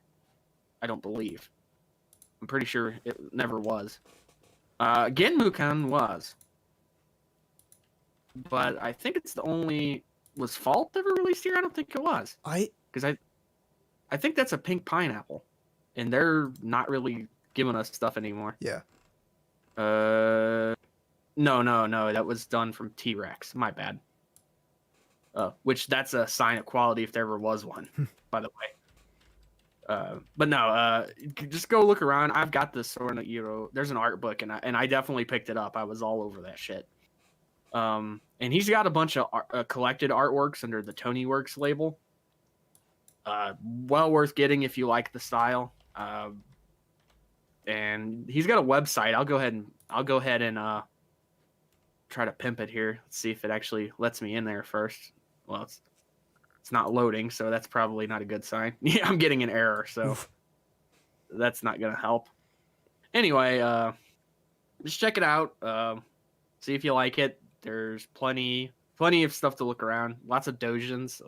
I've seen plenty of Clannad ones that he was involved in. So yeah, that's my second pick. VZ, you're up. Okay. Wake up. Sorry. So my next one is another one that you're not surprised if you know me. This is Umi Oki, who is She's done some other things, but the two most prominent ones are Hidamari Sketch and Madoka Magico. Mhm. Uh, Right. Which is yes. certainly popular these days. Yeah. Well, I didn't care for the guided adventure thing. That was Yeah, that kind of- didn't seem to really take off like people thought it would. Just No, sort of they even took off the game in the English language one. Interesting. Anyway, the thing that she's most known for style wise is wide faces, like just because of that wide style, it gives it very like it just does a very good job of doing the moe face. Yeah. The moe face. I like that. Yeah. So And of course, the way she does the eyes also is very distinct, especially like the instead of coloring it entirely black, the eyelashes are done with like the lines. So let me see if I can find an example. yeah, I'm kind of bumming out that I decided not to do that. Throw some examples out there, but I mean, you know what? The names are out there. You know how to use a search engine. I hope. Go ahead. You know. Okay. Hold on. So what's interesting is it's one of those things where like if you watch Hidamari Sketch and Madoka, I mean like you outside of the types of content of the show, you can tell they're from the same pool there Yeah. of art style. You can tell it's kind of the same style going on. It's just that they're put in a very different a different yeah, say the way she does her eyes. Here's another one. Yeah, I like. That's one thing I really like, and one thing I really liked when I first watched Madoka was the eyes, they're because different. you've got that sort of like It pencil kinda shade reminds and you of lines in there. Yeah, but besides that, they're also sort of this big, slightly oblong, rounded style like they used to have in the '90s. Like you'd see like in something like Slayers or Sailor Moon or whatnot. Yeah. It's also just because of the sort of the way they're shaped and such, because they're sort of like And their faces are wide. yeah, well that's what I said. I mean, you know what I mean? But that really makes the eyes pop though too. Sort of like pensiveness to them. Yeah, and again, there's the joke about the wide Hidamari apartments or whatever. Yeah. Jokes they used to have or whatever. Even the girls that have even the girls that have like upturned eyes are still kind of have that sort of softness in their eyes and face. Yeah, I mean, Hidamari Sketch is about as comfort anime gets usually. Yeah, well, there's been a couple others since then, but Hidamari certainly is. It's one of usually the my top. go-to, like to point it out. Yeah, no, that's definitely Well, even what the hell is it called? I can't even think of the name of it now. That's gonna bother me. Wow, that pisses me off. I'll remember it after the show's over, no doubt. The great thing about her, the artist is, and you only know this from reading the Hidamari Sketch manga, is like, she really likes schoolgirls. Insert yelling here. You know, she's like something about like she loves watching schoolgirls or something, which makes it sound creepier than that is. I think people would find that more creepy if it was a guy who said it. Yeah. Well, see now saying. I'm having visions of, I haven't watched the whole series, but I do know the thing about the thing from Welcome to the NHK. Yeah, I was just about to say that. Yeah, I'm just having visions of that. Is she like going there and like just photographing schoolgirls? Yeah, and then when caught, he's like, hey, be quiet! I'm trying to take pictures of. And then just kind of has that face turn like, oh no. That sounded really bad. As for designs, I've always really liked Akeme Homura. Yeah. Like, she's probably my favorite character from that. Preferably when she's actually come back from. I can't really go there without spoiling shit, I guess. Yeah. But when she's lost the glasses and kind of is tough and whatnot, let's just put it that way. I love from a design standpoint, Kyoko when she has like in her like tiny shorts. Yeah, and before that, she's just like chilling out, eating a bunch of Pocky. Yeah. You know, it's all good stuff. Absolutely. I would love to see another thing with her style. Yeah, I mean that's the problem is when you have somebody you like, but they're not very prolific, so you gotta kind of just soak it in. It's like would Shaft even be interested in it? Because that's kind of her and Shaft are very close. It's a very would another studio be able to, given how different Shaft is than Bring out that style. Yeah, and the thing that works about especially in Hidamari is it's very not so much with the character designs themselves, but the backgrounds super minimalistic. Yeah, True. Yeah, And it actually, the way I always describe it, it reminds me of an 8-bit video game. on some level, yes, but I might go up to 16 bits. but you also have that sort of Alright. that weird that kind of weird surrealism that pops up in shows like that. Yeah. It's in the background. It's not always blatant.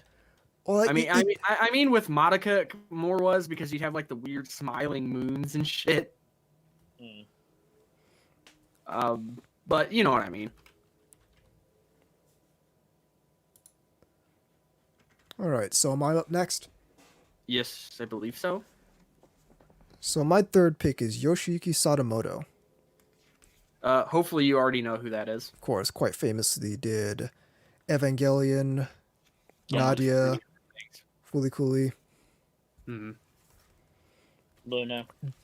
Dot Hack Sign. I think most of the Dot Hack stuff. Dot Hack. Die Buster. Actually, I know that movie, Wings of Oniyamis. Wings of Oniyamis. Yes. Yeesh. Sadamoto's art style is basically, if I'm thinking of 90s anime, I immediately think of Sadamoto's art style. It's so like the distinctive of the 90s look. Absolutely. It's kind of before anime started doing the real big boobs thing at scale. Yeah, it really was sort of, how to word this, more proportional, I guess. Yeah, but that was more like starting from the mid 90s onward. It was like, okay, now we're gonna make them really big. Yeah, into the late 90s, but it didn't. I feel like that didn't really take off. We got American porn brought over. Yeah, it's like, okay. I feel like that didn't really take off until like the paradigm of those mid-level 2000s era harem comedies. Because you needed the big boob girl. Yeah, you needed like a wide diversity of body types, and yeah, you needed the lowly, and on the other end, you needed the kind of tall, like giant titted chick. Exactly. But I feel like Sadamoto's work is it's emblematic of what they were doing in the 90s, where characters they had differences in body types, but generally they were slimmer than they were in the 80s and slimmer than they would be in the 2000s. What's interesting, a lot more angular as well. Since you mentioned Sadamoto, we should also point out that maybe not the most, but you can see a lot. Obviously, they had a big partnership with Gainax. Yes. because they also worked on Gunbuster, Nadia, and some of this other stuff. He also did Fooly Cooley character Yep. designs. Yep. That's probably the most recent thing they did. Yeah. The newer Fooly Yeah, Coolies, maybe. this is like OG Gynax. Yeah, absolutely. And then there was like other weird shit like key animation, like an angel's egg, or I mean Summer Wars. Yep. I mean Girl Who the Left list Me goes Time, on. Summer Wars, Wolf Children. Some worked in key animation on His and Her Circumstances, Yeah. Gurren Lagann, the Girl Who Leapt Through Time movie. I mean, so a lot of I'll be real, he's a little bit more highbrow than a lot of these. Some of these, in terms of like if you look at their body of work, most of it's more serious stuff. Yeah, well, a lot of it is like well-remembered classics.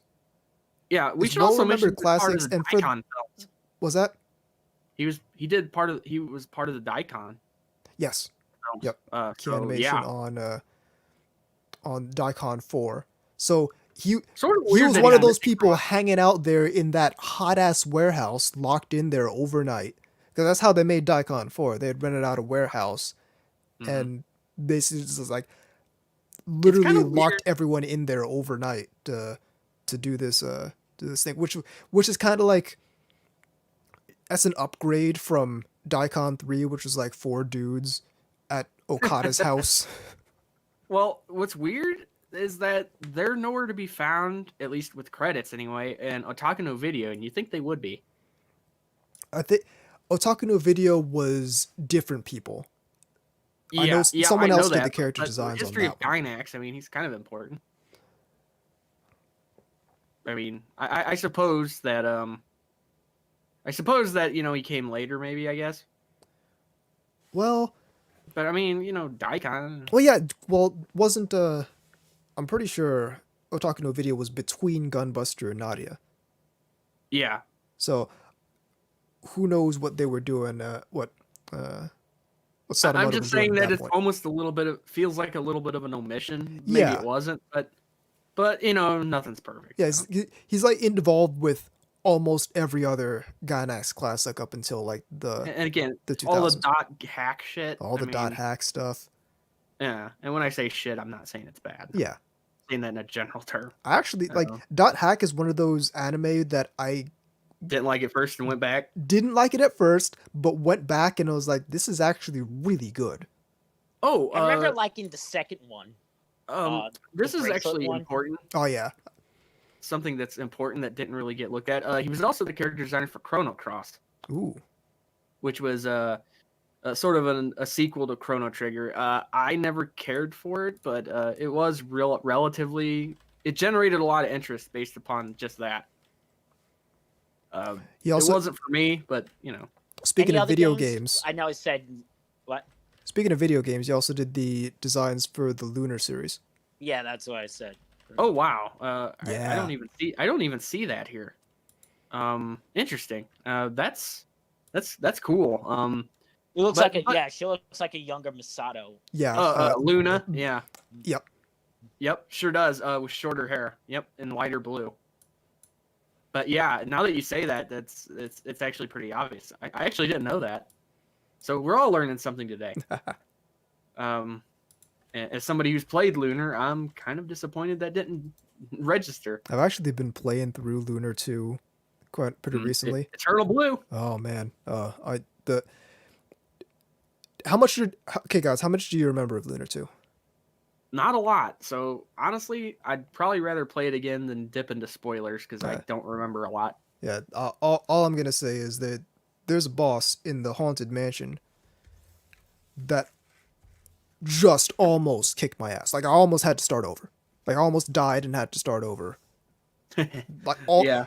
ran out of all my But- MP But a better regen question is, items. was there a save point nearby? Well, Lunar's the kind of game where you can save basically anywhere. Yeah. Lunar 2 Sort at of. least. I haven't gone that far. into Two's the been first a one. long time. I mean, I've played Silver Star Story more recently and more often. So, yeah. Okay, is that it? Or- That's about it, yeah. okay. My next pick. Oh boy. Hideki Ariaki. Araki. Yeah, I couldn't say it right. Pardon me. Fucking American. Now, this is a name that might not jump out for you, a lot of you, but it should. Because it's actually another one of those ones that's done a ton of crap. Just so much it's not even funny. So to give you an idea of some stuff he's worked on via television, like as in a TV series, he did, and again, I'm not going to go into each what he did. Just assume. Yeah, plus some examples too, because this one I'm not. Yeah, for example, he did some key animation Cardcaptor Sakura. Okay. Okay, and some in Galaxy Angel, Inuyasha. He wasn't a key animator; he was a director, though, on that for a couple episodes. He also, let's see here, he did some key animation in Najika Blitz Tactics, and Please Teacher, and even Macross. I'm trying to think of what exactly he did. I'm double checking here. My notes are a little bit not as well put together with this one as they were the other ones. He did some in-betweeners and some direction in the Macross 2, the movie. Oh, okay. Just give you an idea of some of the TV stuff he did. And as far as like OVAs go, which is probably where you'll recognize him a little more, he did key animation with a couple episodes of Agent Aika. He did some from the new version of Cutie Honey, New Dominion Tank Police. Ooh. Oddly enough, and I'm sure some people are going to hate this after I point it out, Legend of the Galactic Heroes. He did some directing. Just one episode, I think. For movies, he actually did some work as well. He did the key animation for Venus Wars. He also did it for. He also was an assistant animator in one of the Urusei Yatsura movies, Only You. He did some in-between animation in Beautiful Dreamer, also another Urusei Yatsura movie. Now, these days, most of the things you see from him are actually porn. Much like Shiro from Ghost in the Shell, he largely does porn now. Not that that's a bad thing. If you are familiar with String Endo and that whole series of stuff, like String Endo, Stretta, Alexandro, all that. Accelerando, sorry. Alargando, yep. Yeah, all of that. He's the character designer for all those. He does some directing, storyboards, just all that kind of stuff. If I'm not mistaken, yeah, he's the director, character design, and storyboard guy on pretty much all of those. And that's like just the tip of the iceberg. I don't think there's any art books specifically of his. I couldn't find any. I really wish there were. Can you post some examples of offhand? No, I can't because I'm actually got stuff open right now. I can find him. Give me a second. Yeah, but while he's doing that, let's see here. He did some key animation and stuff like Giant Robo. If you've ever seen that, so he directed parts of Initial D, Fourth Stage. He's done some other kind of oddball stuff like the Lupin the Third Princess of the Breeze special. More porn like Momiji. He did some key animation for One Piece of all things. I saw he did some work on Steam Boy. Yeah, Prince of Tennis. Rumbling Hearts he worked on. So like, he's another one of those people like Akio Takami. Yeah, that's just sort of like all over the place. Deceptively prolific, but when you see their character work, you know it's their character work. Yeah, and like I said, really seems to have gone just, pardon the pun, balls deep into porn. I mean, because if you look at most of the more current stuff, it is usually pornographic. Whether that be, I'm trying to actually look for something that he did recently here. Alargando was a few years ago, and that's kind of. I think that was the latest one of that whole style and franchise. I think. Yeah, and only one episode, I believe, which is disappointing. Yeah, I mean that. Sadly enough, that whole thing seems to have slowed down, Yeah. which is a real shame because I honestly do think it's probably the best hentai franchise in terms of like there's a lot of it and it's all really nice to look at Yeah, I would agree with that. and the quality level never really drops too bad or I anything. like there's a hentai he did just here named Depravity. Oh yeah, that one's a. I remember that one if it's the one I'm thinking of. Yeah, it is. Yeah, that's that. There's one called "It's a Family Affair" too. I'll let you figure that one out. Yeah, pretty shameless there. What's interesting though is you did an OVA called Maps, I've heard of that. I need to see that. and I actually have that. Yeah. It's I enjoy it, and if you look like at the resume, there's a lot of pretty famous people involved. But that's another thing about animes. It's pretty incestuous, no pun intended. But you know what I mean? They're like everybody's everywhere. Yeah, it's like It definitely has that early 2000s look of character design style. Mm-hmm. It's And like, like it's I like said, I said, it's 6 degrees of Satoshi Yoshihara. I think we ought to make that a thing. It's probably true. Yeah, it's probably less of a joke than I'm making it. Yeah, exactly. Because like, not to get on too much of a tangent the other day, but one of the cons that's opening up in July is Anime Matsuri. You might have heard of it. Yeah. In San Antonio, I think it was. My friend was telling me about it, and we were like, "Well, who's guesting there?" I mean, obviously they're gonna have guests. They always do. It's like, well, who's guesting there? And I jokingly said, maybe it's all the Spanish dubs.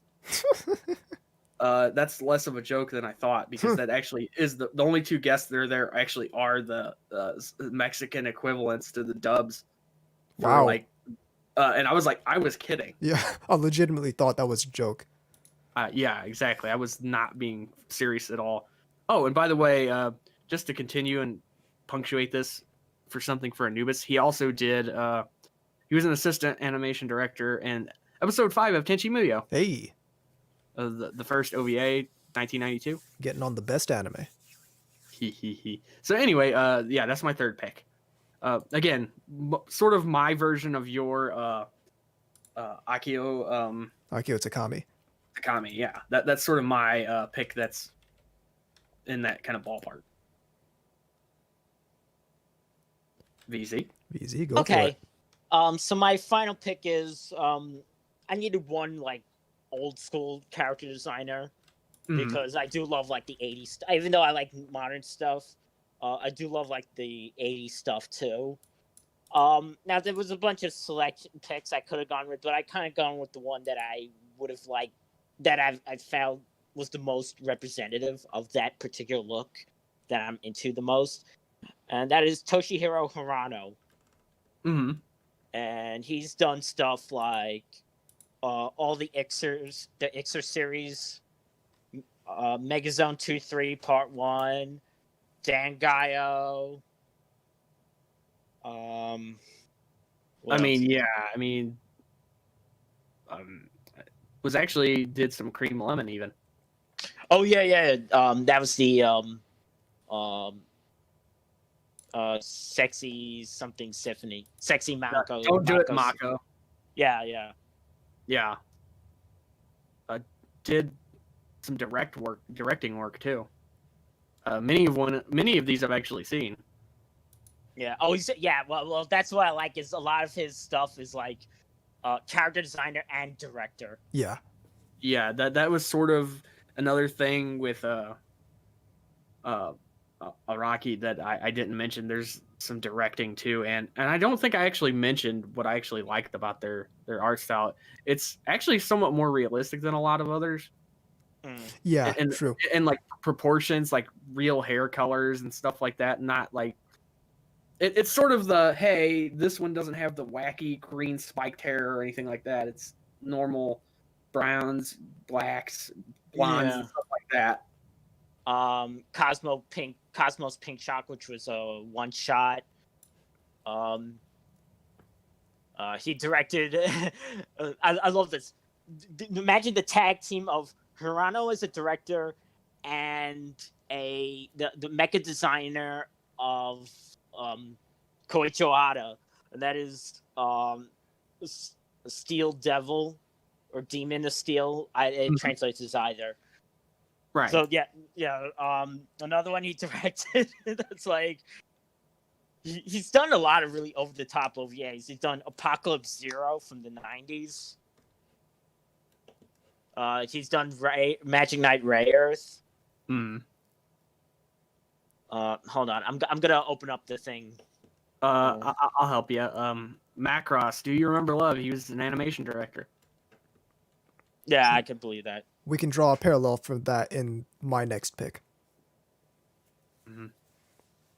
Like you said, the Ixer stuff was pretty much involved in all that. Yeah.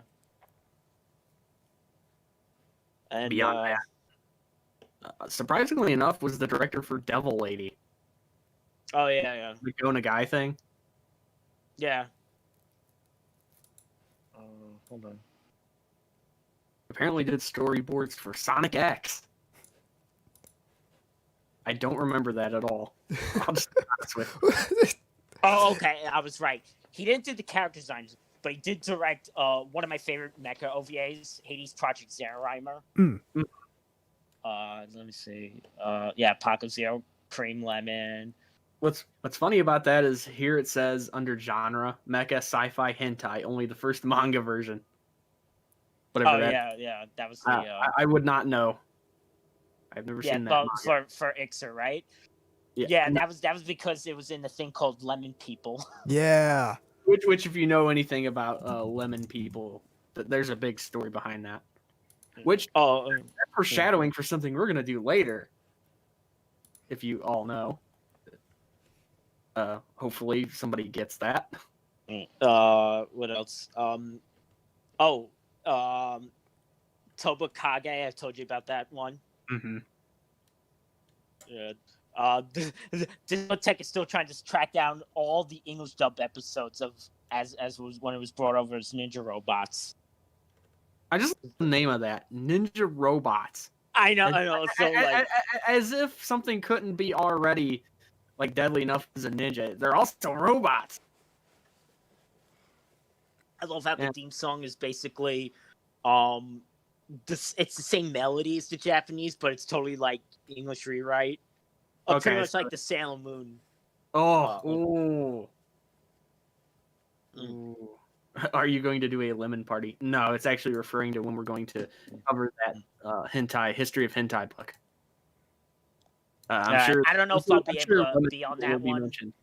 I don't know if I'll be able to be on that one, but I will certainly listen. Well, you could still be here. You just wouldn't be able to comment on the actual book. Okay. Fair enough. Yeah, but look at like look at those like really detailed art. Yeah, I mean, and again, it shows off sort of the wild hairstyles. Oh, yep, the 80s floof. Yeah, I mean, like, something I've always liked. I kind of miss that style a little bit because you don't see it as much anymore. Yeah. I mean, I think we've started to see a lot of more normal looking stuff, which is fine, but I don't like that at the expense of the other style disappearing. Yeah, I would very much like the 80s anime style hair to come back. At least as a novelty. Even if it's just passion projects or something. But yeah, it's like I would love a series. Make a series that takes place in the 80s and then have it look like that. Mm-hmm. Yeah, I mean, you posted when you posted the pic in here, like if you look at like the bottom where it says more like this, you can see all kinds of cool little pictures. Yeah. Wild hair. And another thing is like this person really seems to like legs a lot too. Yeah, I noticed, and they're very thick. Yes, they are. But, they're thicker than usual. Yeah, they're very exposed at that for that matter. Yeah. He did the character designs for Dragon's Heaven OVA. Mm-hmm. That was another one he did that I like. Mhm. Yeah, so yeah, very, very, also very shiny, very similar to Toshiro Shihara. Yep. I love that. Moe slice of life anime set in the 80s with 80s style. I'd Yeah, watch yeah, that. pretty I- much. I'd be 100% down. I'd watch that sight unseen. Yeah, and then like it'll basically like be people leaving a discotheque or no, it'll take place in Berlin when I think it was the Iranians that bombed it. Do you remember what I'm talking about? Mm. I can't remember if it was one of those countries. I'm pretty sure it was. Remember when you had to rewind tapes? yeah. Like the whole episode will have all these tropes from the like times. It's like, hey, we just rented this from Blockbuster. It's like, hey man, those Famicom games sure are awesome. Did anybody see that Dare commercial last night? 4 megabytes of. Well, that was more of an American thing, Floppy disk, state of the art. Although, like Schwarzenegger just came out with a new movie, and it's good. every like the one thing about watching a lot of 80s movies, you'll notice this too. They never The reload. scariest thing that it's like what was the scariest thing seemed to be teen punks. Oh yeah, I noticed that a lot, yeah. There would always be these like ruffians in these fucking leather jackets with switchblades. Teenagers Yep, and on and motorcycles. crazy hair. Yep. Yeah, and they'd have like a pierced their pierced earring, that whole thing, and occasionally they'd have a bull ring. We're basically describing the second part of Megazone 2-3. Yeah, yeah, basically, yeah. But if it was like sci-fi, the motorcycle would conform into another vehicle or Yep. some shit. Good stuff. All right, am I up? Yeah. Yes. So my last pick, kind of in the same vein as VZ. Mm-hmm. This is the designer that kind of emblematic of the 80s, whereas Sadamoto is emblematic of the 90s. Hmm. Haruhiko Mikimoto is Oh yeah, 80s anime to me. Mm-hmm. Of No course, argument there. of course, everyone knows Macross. Macross, Do You Remember Love? Gundam 0080, Gunbuster, Macross 2, 7. I'm just like nodding. You can't see me, but Orgus. Orgus. yep.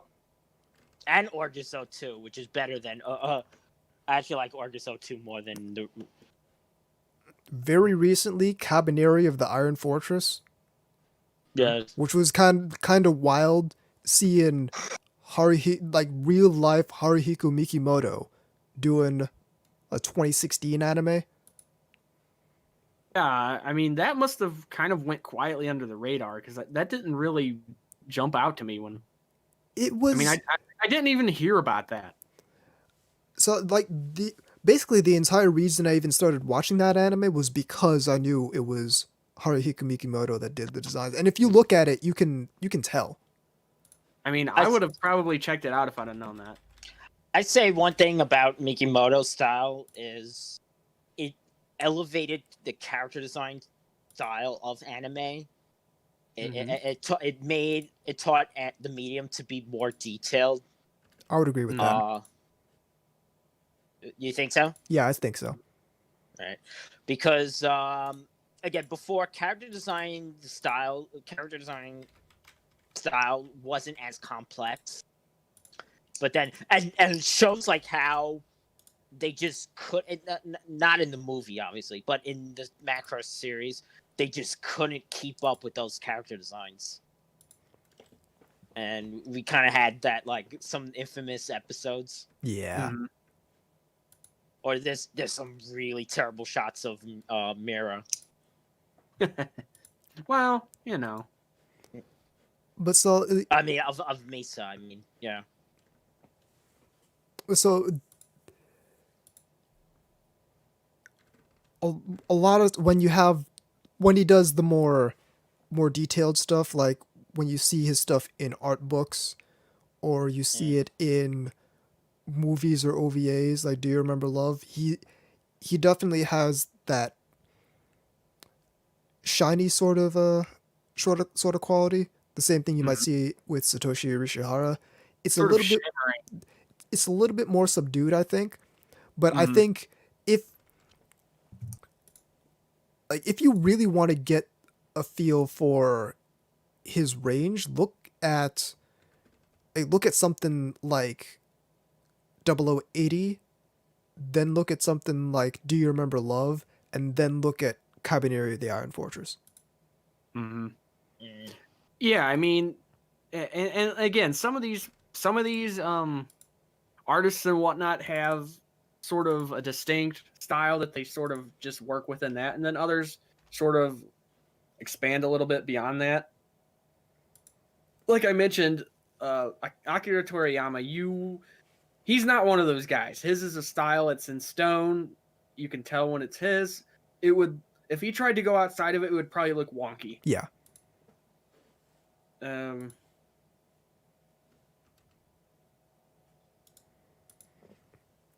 You know what I'd love to see? mhm.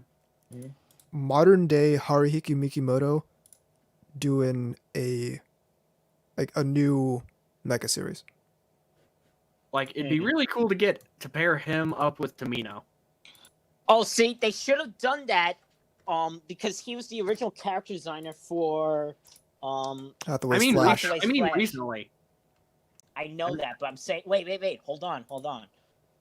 He was the original character designer for Hathaway's Flash, so they should have brought him back. They to should have do, brought him back in the same way that they got him for Cabaneri of the Iron Fortress.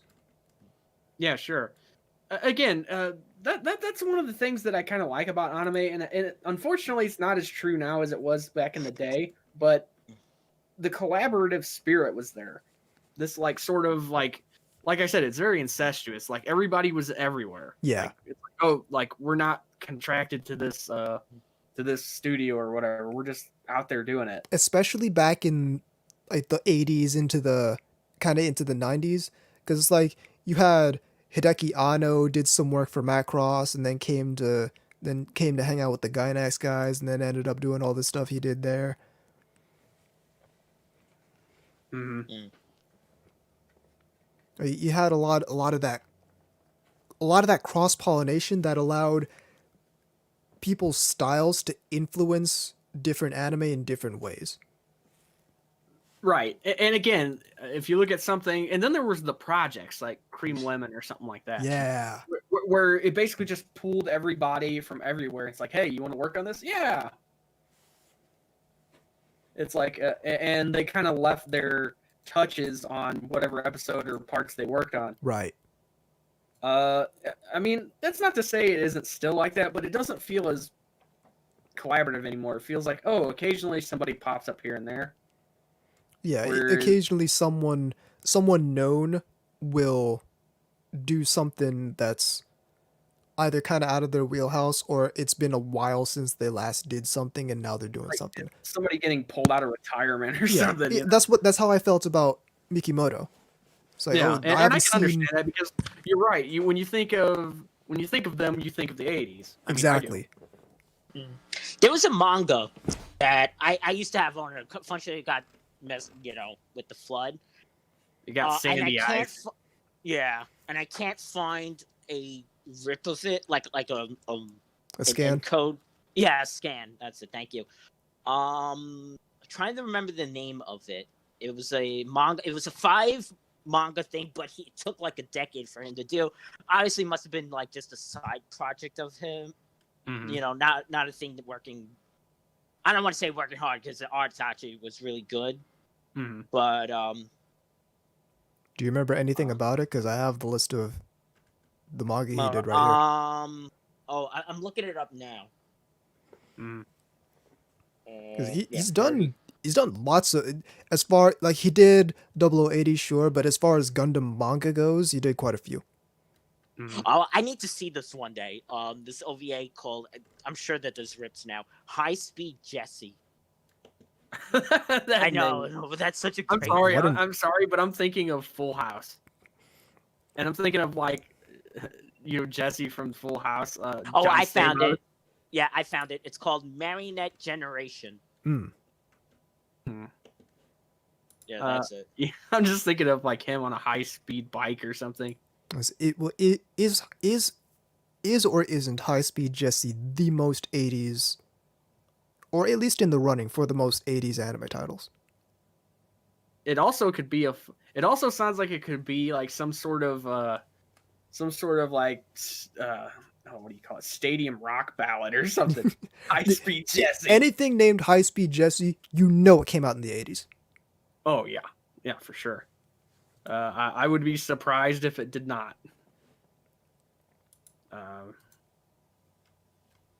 Just gonna go out and say it. Yeah. So, Those yeah. character designs look great. Though. I'll say Mhm. that. Like there's. Yep. So is that it, Anubis? That's it. Go for it. Okay, my last pick and the newest one to sort of enter the hallowed halls is Boshi. I've I been know. a fan ever since I encountered them. Interestingly enough, they've actually been to the U.S. They were Yep. at AX one year, and it was one of the years I didn't go. Damn it. Mostly known for manga. They've done a couple of OVAs, both of which were based off of a manga. They weren't completely removed from that. Yeah. And I don't believe they have any art books. I really don't think they do. But they do have, obviously, they've partnered with Faku, so a lot of their stuff actually is coming out. Yep. So if you want to check it out, it's definitely worth doing. The mangas that led to the OVAs are Mizugi Kanojo, which is a swimsuit-based one. Have Ojo-sama wa ga H ga osuki, the animation. I love how they say that, the animation, as opposed to the manga. Yeah. Again, also seems to be very swimsuity. That seems to be a thing with him, swimsuits. Yeah, I noticed that. But also, Futanari for some. And that goes to mind with the manga. He's also done one of the more infamous ones is Futabu, Yep. which also became an anime. And it's based on Futanari. That's the big thing there. And some of the other ones that are out there in Faku, not to plug them too much here, it doesn't make it sound like we're being paid by them for some shit like that. They have like A Body for Play and Peachy Butt Girls. Yes. And pretty soon it might be out. Now I don't think it is, but it's going to be soon either way. Is Swimsuit Succubi, I think it's called. Swim Club Succubi. Swim Club Succubi, which again plays into the swimsuit thing. There's definitely something with that with him. He absolutely probably has a thing for that because he does it way more than most. As for what I like about his designs, well, I too like Mizuki. So there's that, but I also like the way they draw curves. Something about them, like big on butts. It looks like. Yes. I mean, definitely a butt guy, I think. That's not to say he's bad at drawing other parts, but it definitely seems to be a personal preference. I could be wrong, but just from the art itself. Unfortunately, does not seem like they're super prolific, but they're also relatively new. When I say relatively new, I mean in anime terms, not as in like they've just showed up in the last couple of years. I mean, as in compared to some of these other people we're talking about, he's new. And as for, I don't think any of those, did either one of those OVAs actually come out here? I don't Not think they to did. my knowledge. No, because the one was Pink Pineapple. And let's see, what was the other one? Okay, they were both Pink Pineapple, so no, we definitely didn't get them. Animated by, pardon me. They were animated. One of them was by T-Rex, so again, that's sort of a seal of quality in my opinion. But I don't know how much he did with the Futabu anime. I don't know if he was how much he was involved in the anime version of it. I know he did the manga, obviously. Right. and there's some other stuff too. Again, mostly know him for manga and just like fan art and things like that. Not a whole lot of OVAs, but you never know. There could be more. I'm sure there will be. Like I said, I really like their style. It's not quite as it's not shiny like Satoshi Urushihara's. It's not it doesn't feel like super realistic. It doesn't have that sense of realism like Araki does. It's more, I don't know. It's sort of not that dissimilar from the Haganai stuff in some cases because it's sort of thick. Soft is the word I'd use. Soft, Okay. soft, but also kind of wild. Yeah, I mean the hips are thick usually. There's a lot of blushing in his works, from what True. I can tell. More so than usual, and like I said, a lot of like thighs and legs seem to be pretty prominent. Again, probably because of the swimsuits. And it definitely, like I said, there's boob guys and butt guys. He's definitely comes across as more from the butt school. Yeah. They also have these like looks on their faces that are really lusty. If you know what I mean, their mouths are kind of agape and they're blushing and their eyes are sort of like almost predatory. Oh yeah, Faku. I think they still have this. It has a shirt with just a bunch of those faces on it. It's I not have like that. it's not the hang out. Yeah, okay, you know what I'm talking about then. They Yes, have I a kind of cheeky look. Yeah, Yeah. I have that shirt. I was like, okay, this is funny because people who know will smile, and people who don't know won't get it at all. Exactly. Which is the point. Yeah, I actually think that's a really funny T-shirt. I enjoy it a lot, and it's taken strictly from his manga. It looks like Yeah. 'cause they're all in black and white. Again, worth getting. Check him out. I don't think it's not even all that expensive. I don't. Certainly not the digital versions aren't. But if you want a physical one, they're not bad either. And again, I don't think he has any art books out. Hopefully he does at some point. That's all in color. I really hope so. That being said, the new one, Swim Club Succubi, is mostly in color. If you didn't know that. Almost all of it is, from what I understand. Definitely be picking that up. So those are our picks, kind of covering sort of different aspects of it, I guess. Yeah. It's a wide there was range. a couple that I considered, but I just didn't think I had enough material to talk about. Same here. Like I had considered. Mogudan was one. I like them a lot. Oh, that's a good pick. I like them just because of what they do. Yeah. I mean, I don't like them because of variety. I just like them that okay, I have this thing I do. Yeah, I was And gonna put. y'all- I was gonna put like Namori, who does Yuri. I was gonna put. Abari's Kenichi- really good. Oh yeah, Abari. I was gonna put Kenichi Sonata. I was Mhm. considering Kenichi Sonoda. Mm-hmm. I was considering Akio Watanabe. Right. Mm-hmm. So I mean, yeah, there's a ton of stuff out there, and again, when we were putting these together, it was sort of a again, we were sort of cross-examining them to make sure we weren't stepping on each other's toes. Yeah. And if we did, it was going to be one of those. Okay, you can have this person, or because that's usually what happens. It doesn't always happen, but when it does, it's sort of like, okay, who wants this one? Right. Also, a good variety of like different errors. Yeah. Exactly. Yeah. I mean, if you look at our picks, they aren't from one era. Definitely not. Like when I picked Satoshi Urushihara, he's been around forever, and so has Araki for that matter. He's been around for a while too. Anybody that's working on like Macross and stuff's been around for a while. And so I kind of picked the two older ones and the two newer ones, which would be Tony and Boshi here. I don't know if you were thinking like that when you picked yours.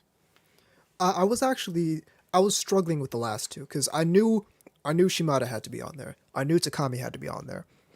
Mm-hmm. For in my case, it was Satoshi and Tony. It's like, okay, those are definitely guys. I mean, whose art do I collect? Yeah, exactly. It's like I actually have art books of these people, and I buy them usually sight unseen. It's like, But- ooh, gimme. For my last two, I initially kind of thought they were a little bit like, yeah, of course, Yoshiyuki Sadamoto, of course, Haruhiko Mikimoto, like, of course, those two, they're iconic. But at the same time, like I said, Maybe. though, they represent the 90s and the 80s in anime to me, respectively. Hmm. And I don't disagree. It's like I said, everybody's picks are picks I can look at and go, oh yeah, I see the appeal. Like, absolutely. I like them a lot, actually. Only reason I didn't think of them is because, well, I was thinking of mine, and well, that didn't come to mind. So I mean, that's kind of what we're looking at here. I mean, we've had some other ideas that we were kind of looking at, like, because we decided to focus in on character designs because there's other things you could do too, like mechanical designers or Yeah, I would love Yeah. that in the We future. should do just, an episode or on mechanical actual designers. animation specifically. Yeah, I want to do one anime directors. Yeah, we should That's do that. another one that we probably do down the line. I mean, Yeah, because we could have a lot of I mean, fun. we can actually talk about the actual directors more so than their works because most of them say outlandish shit. I mean, let's be real here. Some of these people don't feel like they're completely all there. Sometimes they'll say something and you'll just be like, "Huh?" Yeah, exactly. No, but I feel like it's a job where you kind of have to be a little bit. Oh, yeah, well, yeah. okay, There's- here's name one sane artist. Yeah. I mean, like Exactly. even if you go back in time, in fact, that's even less likely. I feel like to be that level of creative, you kind of got to have at least something wrong with you. Yeah, there's like you're almost like some sort of schizophrenia where things don't really, they're not looked at the same way. They're wired Like, different. yeah, exactly. And I think that's why we get a lot of this stuff. I mean, because let's be honest, when you think of Van Gogh, of course, you think of all the great paintings, but you also think that he cut his ear off. Yeah. I mean, or you take like someone like Caravaggio, who was pretty much hunted down most of his life by the law because he killed somebody, and also was a pederast. And yet his works are all. Also, you could argue this is a good example of why you should separate art from the artist. But True. Very true. and what's funny is the art world usually does this. Yeah. But yet when it comes down to more contemporary stuff, they get real weird about it. Yeah, You ever notice that? Yeah, the last It's- Ava movie almost broke Anno again. Almost broke him again. Okay, I'll give you an example of what I mean by this. All right. Now this is sort of a controversial figure, but like take Roman Polanski. Mm. Okay, they think his works are brilliant, but right now he's hiding out in Europe because he's wanted by the American authorities for fucking a 13-year-old girl. You know what I mean? Yeah. Stuff like that. Clearly a bad person, but And yet he's defended by Hollywood. well, there's that. But what I'm saying is his works are good. Clearly. Yeah, it's like the reason why it's hard to do that with modern artists is they're still alive. That's partially true. But at the same time, even ones that haven't been dead for very long usually still don't get away with it. I mean, like, people still bitch about Lovecraft, and he's been dead for how long? Yeah. He's been dead for so long, his works are beginning to pop into Or the public starting to go domain now. into, like, public domain.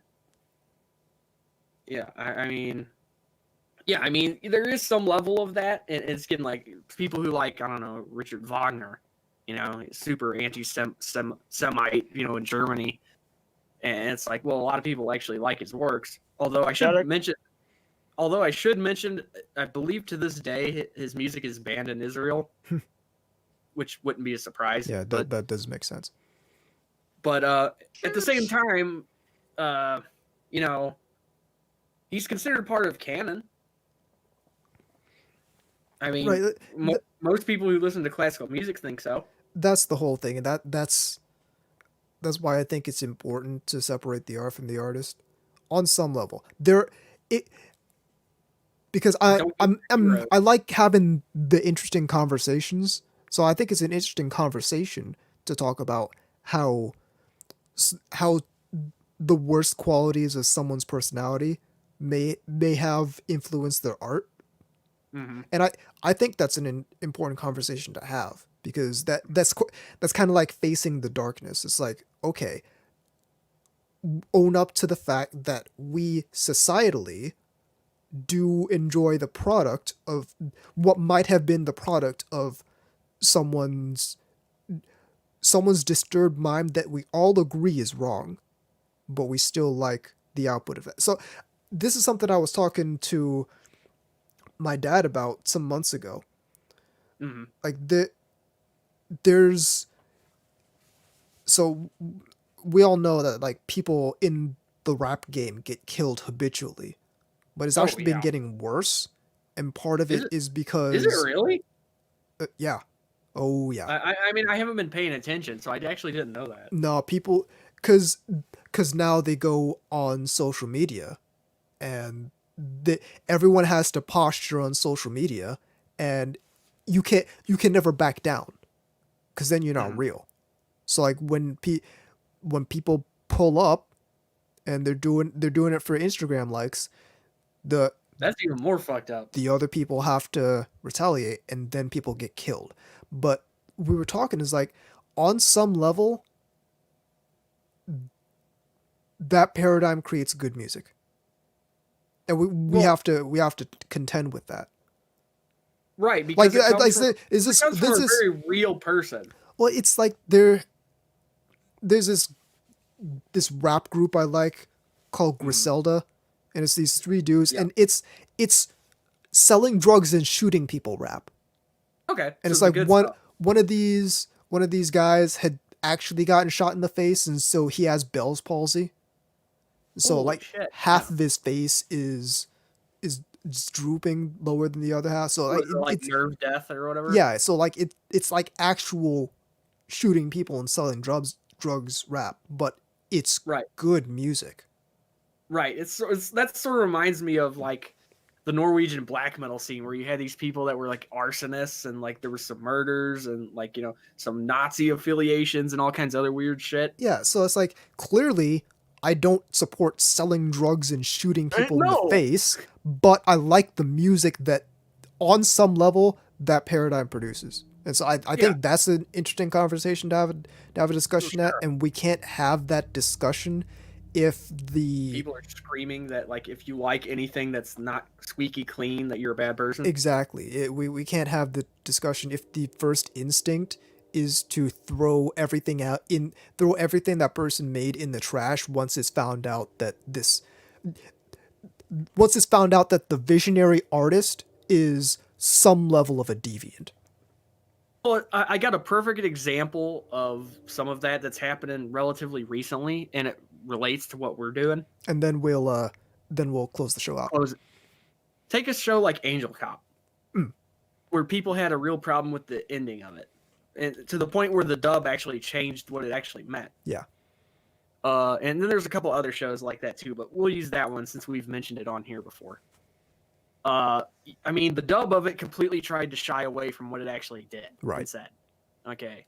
And there was this big apologist thing on it, and more recently there was the loop on the third one Right. Yep. about it, and like there was this big apologia about it. First off, I think it's weird that people have to feel like they have to put out apologia for someone else's work. Right. Yeah. Yeah. I mean, especially if it's not even from your culture. True. And it's like, you know, like that's not really your business to actually have to sanitize that for someone else. It's Like, if recontextualizing they it in a wanted to do negative it, light. fine, but like it's sort of taking possession of something that's not yours and trying to alter it or put it in a context that it was never meant to be put in. Recontextualizing it in a negative light. Yeah, And like which it's not yours. You really don't have the right to do that per se. well, it's like I can look at I can look at Angel Cop and say, okay, quite clearly, this is something I don't agree with, and I don't then project that on to the licensing firm. I don't then project that onto the work itself. But it's important to be able to have that conversation without attempts to put Burning the work. books. Well, yeah, without attempts to put the work in a context that it's not without attempts to try and make that decision for me. to try and tell me what to think about that work. And I think that's the issue, is that especially when we go, so like, take, let's have the hard conversation, and then we'll close out the show. The Rurouni Kenshin mangaka. Oh yeah, yeah.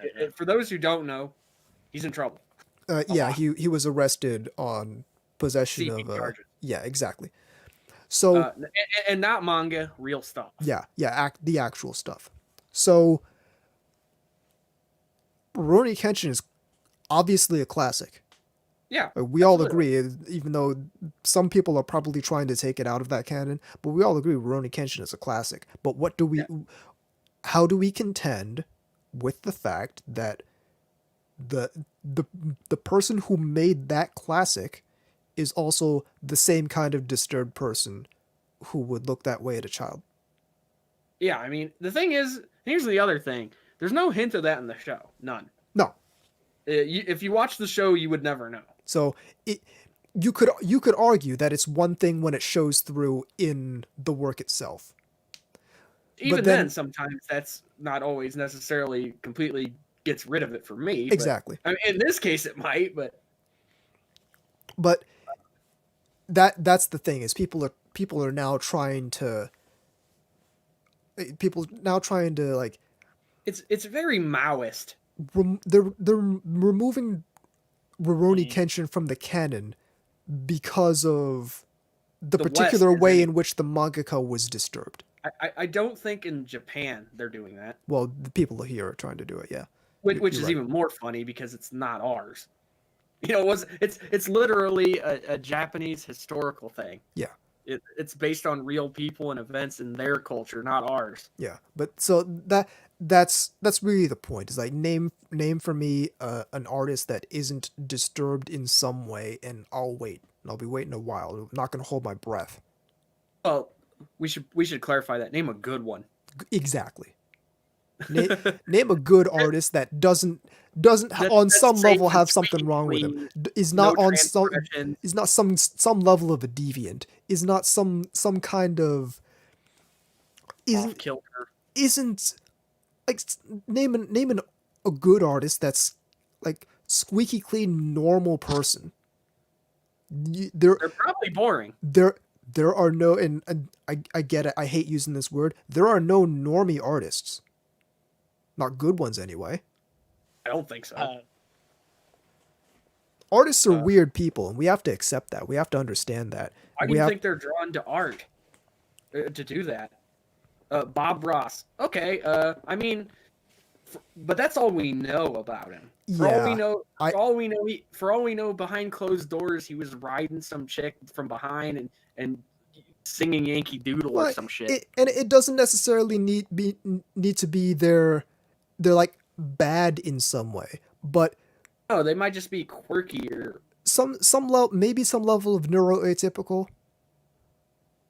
Wouldn't yeah. I'm almost sad I actually said it. yeah, that was Nobody wants to have that fro visual in their head. I managed to block it out. It's like, do you want some off white? But yeah, Put a little off white on your hunter green there. but yeah, there's all like, and especially if you look at anime directors and like Hideki Anno, fucking Oh yeah, I mean, some of these people are Miyazaki. their interviews are interesting. Yeah, never exactly. Oh boring. yeah, Miyazaki. My son's not an adult yet. Yeah, I'm gonna like- see my son's movie. I'm gonna walk out an hour from it. What Not a even wild support. dude. Country deserves to sink to the bottom of the ocean Yeah, because oh yeah. because of birds and trees and it's like yeah. I mean, if you'll I'll There's say actually one a Twitter. There's I'll actually say- a Twitter account. I'm sorry, but I wanted to say something funny. There's a Twitter account that's just nothing of but Hideaki Anno quotes. Oh boy. But no, I mean, there's if you read an anime director's interviews, obviously they got to be filtered through a translation, which might make some of them not really as accurate as they could be, for all we know. But Right. one thing I have from all my readings through a bunch of them is that they've never been boring. I mean, like I might disagree with them. I might have thought something was stupid or crazy or outlandish or factually wrong, but I've never thought it was boring. No, and of course anything Tomino says. Oh The yeah, he's the Tomato's best. wild. He's Guy's the a best. wild I mean, boy. like, first thing I remember hearing from him in an interview is, I don't actually like robot animation. Like, yeah, The Yeah, I guy's remember entire career was directing robot anime, and then he comes out and says, I don't particularly care for robot animation. What? let's actually close out the show, because we said we're going to close out the show. Yeah, like we, 3 times. we again, this is a whole nother show in and of Yes, itself. indeed. That is, in And it fact, will the be, show. I'm sure. The email address is ntrradio@gmail.com. The website is ntrradio.net. VZ stuff is at vzmk2amoyamekagatai.wordpress.com. He also has the Big Book of Idols. You can find that at thebigbookofIdols.com. My stuff is at iyashike.moe, as well as otakuentrepreneur.com. I am also writing a book. You can find more information about that and get the opportunity to read the first chapter at otakuentrepreneur.com/book. You know what you should do? What? Have like I saw what the cover looks like, and it was very nice. At the end, you should just have a picture of you, like. I have the last page is like just a basic about the author page. Oh boy, those are always great. And yeah, I've got what might be the best picture of me that's been taken so far. Maybe probably not. There's been better picture photos of myself that's been taken, but I like that one the most. Interesting. But, yes, as opposed to the cult leader one you were. As opposed to you mean the cover of my next mixtape? Yeah, where it sort of looks like you're either talking to a cult or you're someone who escaped from a mental asylum. Yeah, and you're exactly. Just sort of like still in it and talking to people. I don't know why. That just I think it's the gradient. But yeah, Anyway. all that is found at otakuentrepreneur.com/book. I also produce music now, apparently. Check that out at Utami Records, UTAMI Records.com, I think it is. First signing the Eastside Jamlins. No. I am on Twitter at TEnubis. VZ is on Twitter at VZMK2. The show is on Twitter at NTR_radio. Bakagaijin Show, Otaku Midnight, Asobi FM. Check out all those podcasts. They're really good. The Geeky Panda stuff is at thegeekypanda.net. Check that out as well. I'm Tom Force Anubis. I'm K-Gods. I'm VZ Mark II. And even though we get lost in the thickness of Akio Takami's character designs every time we say it, this is NTR Radio.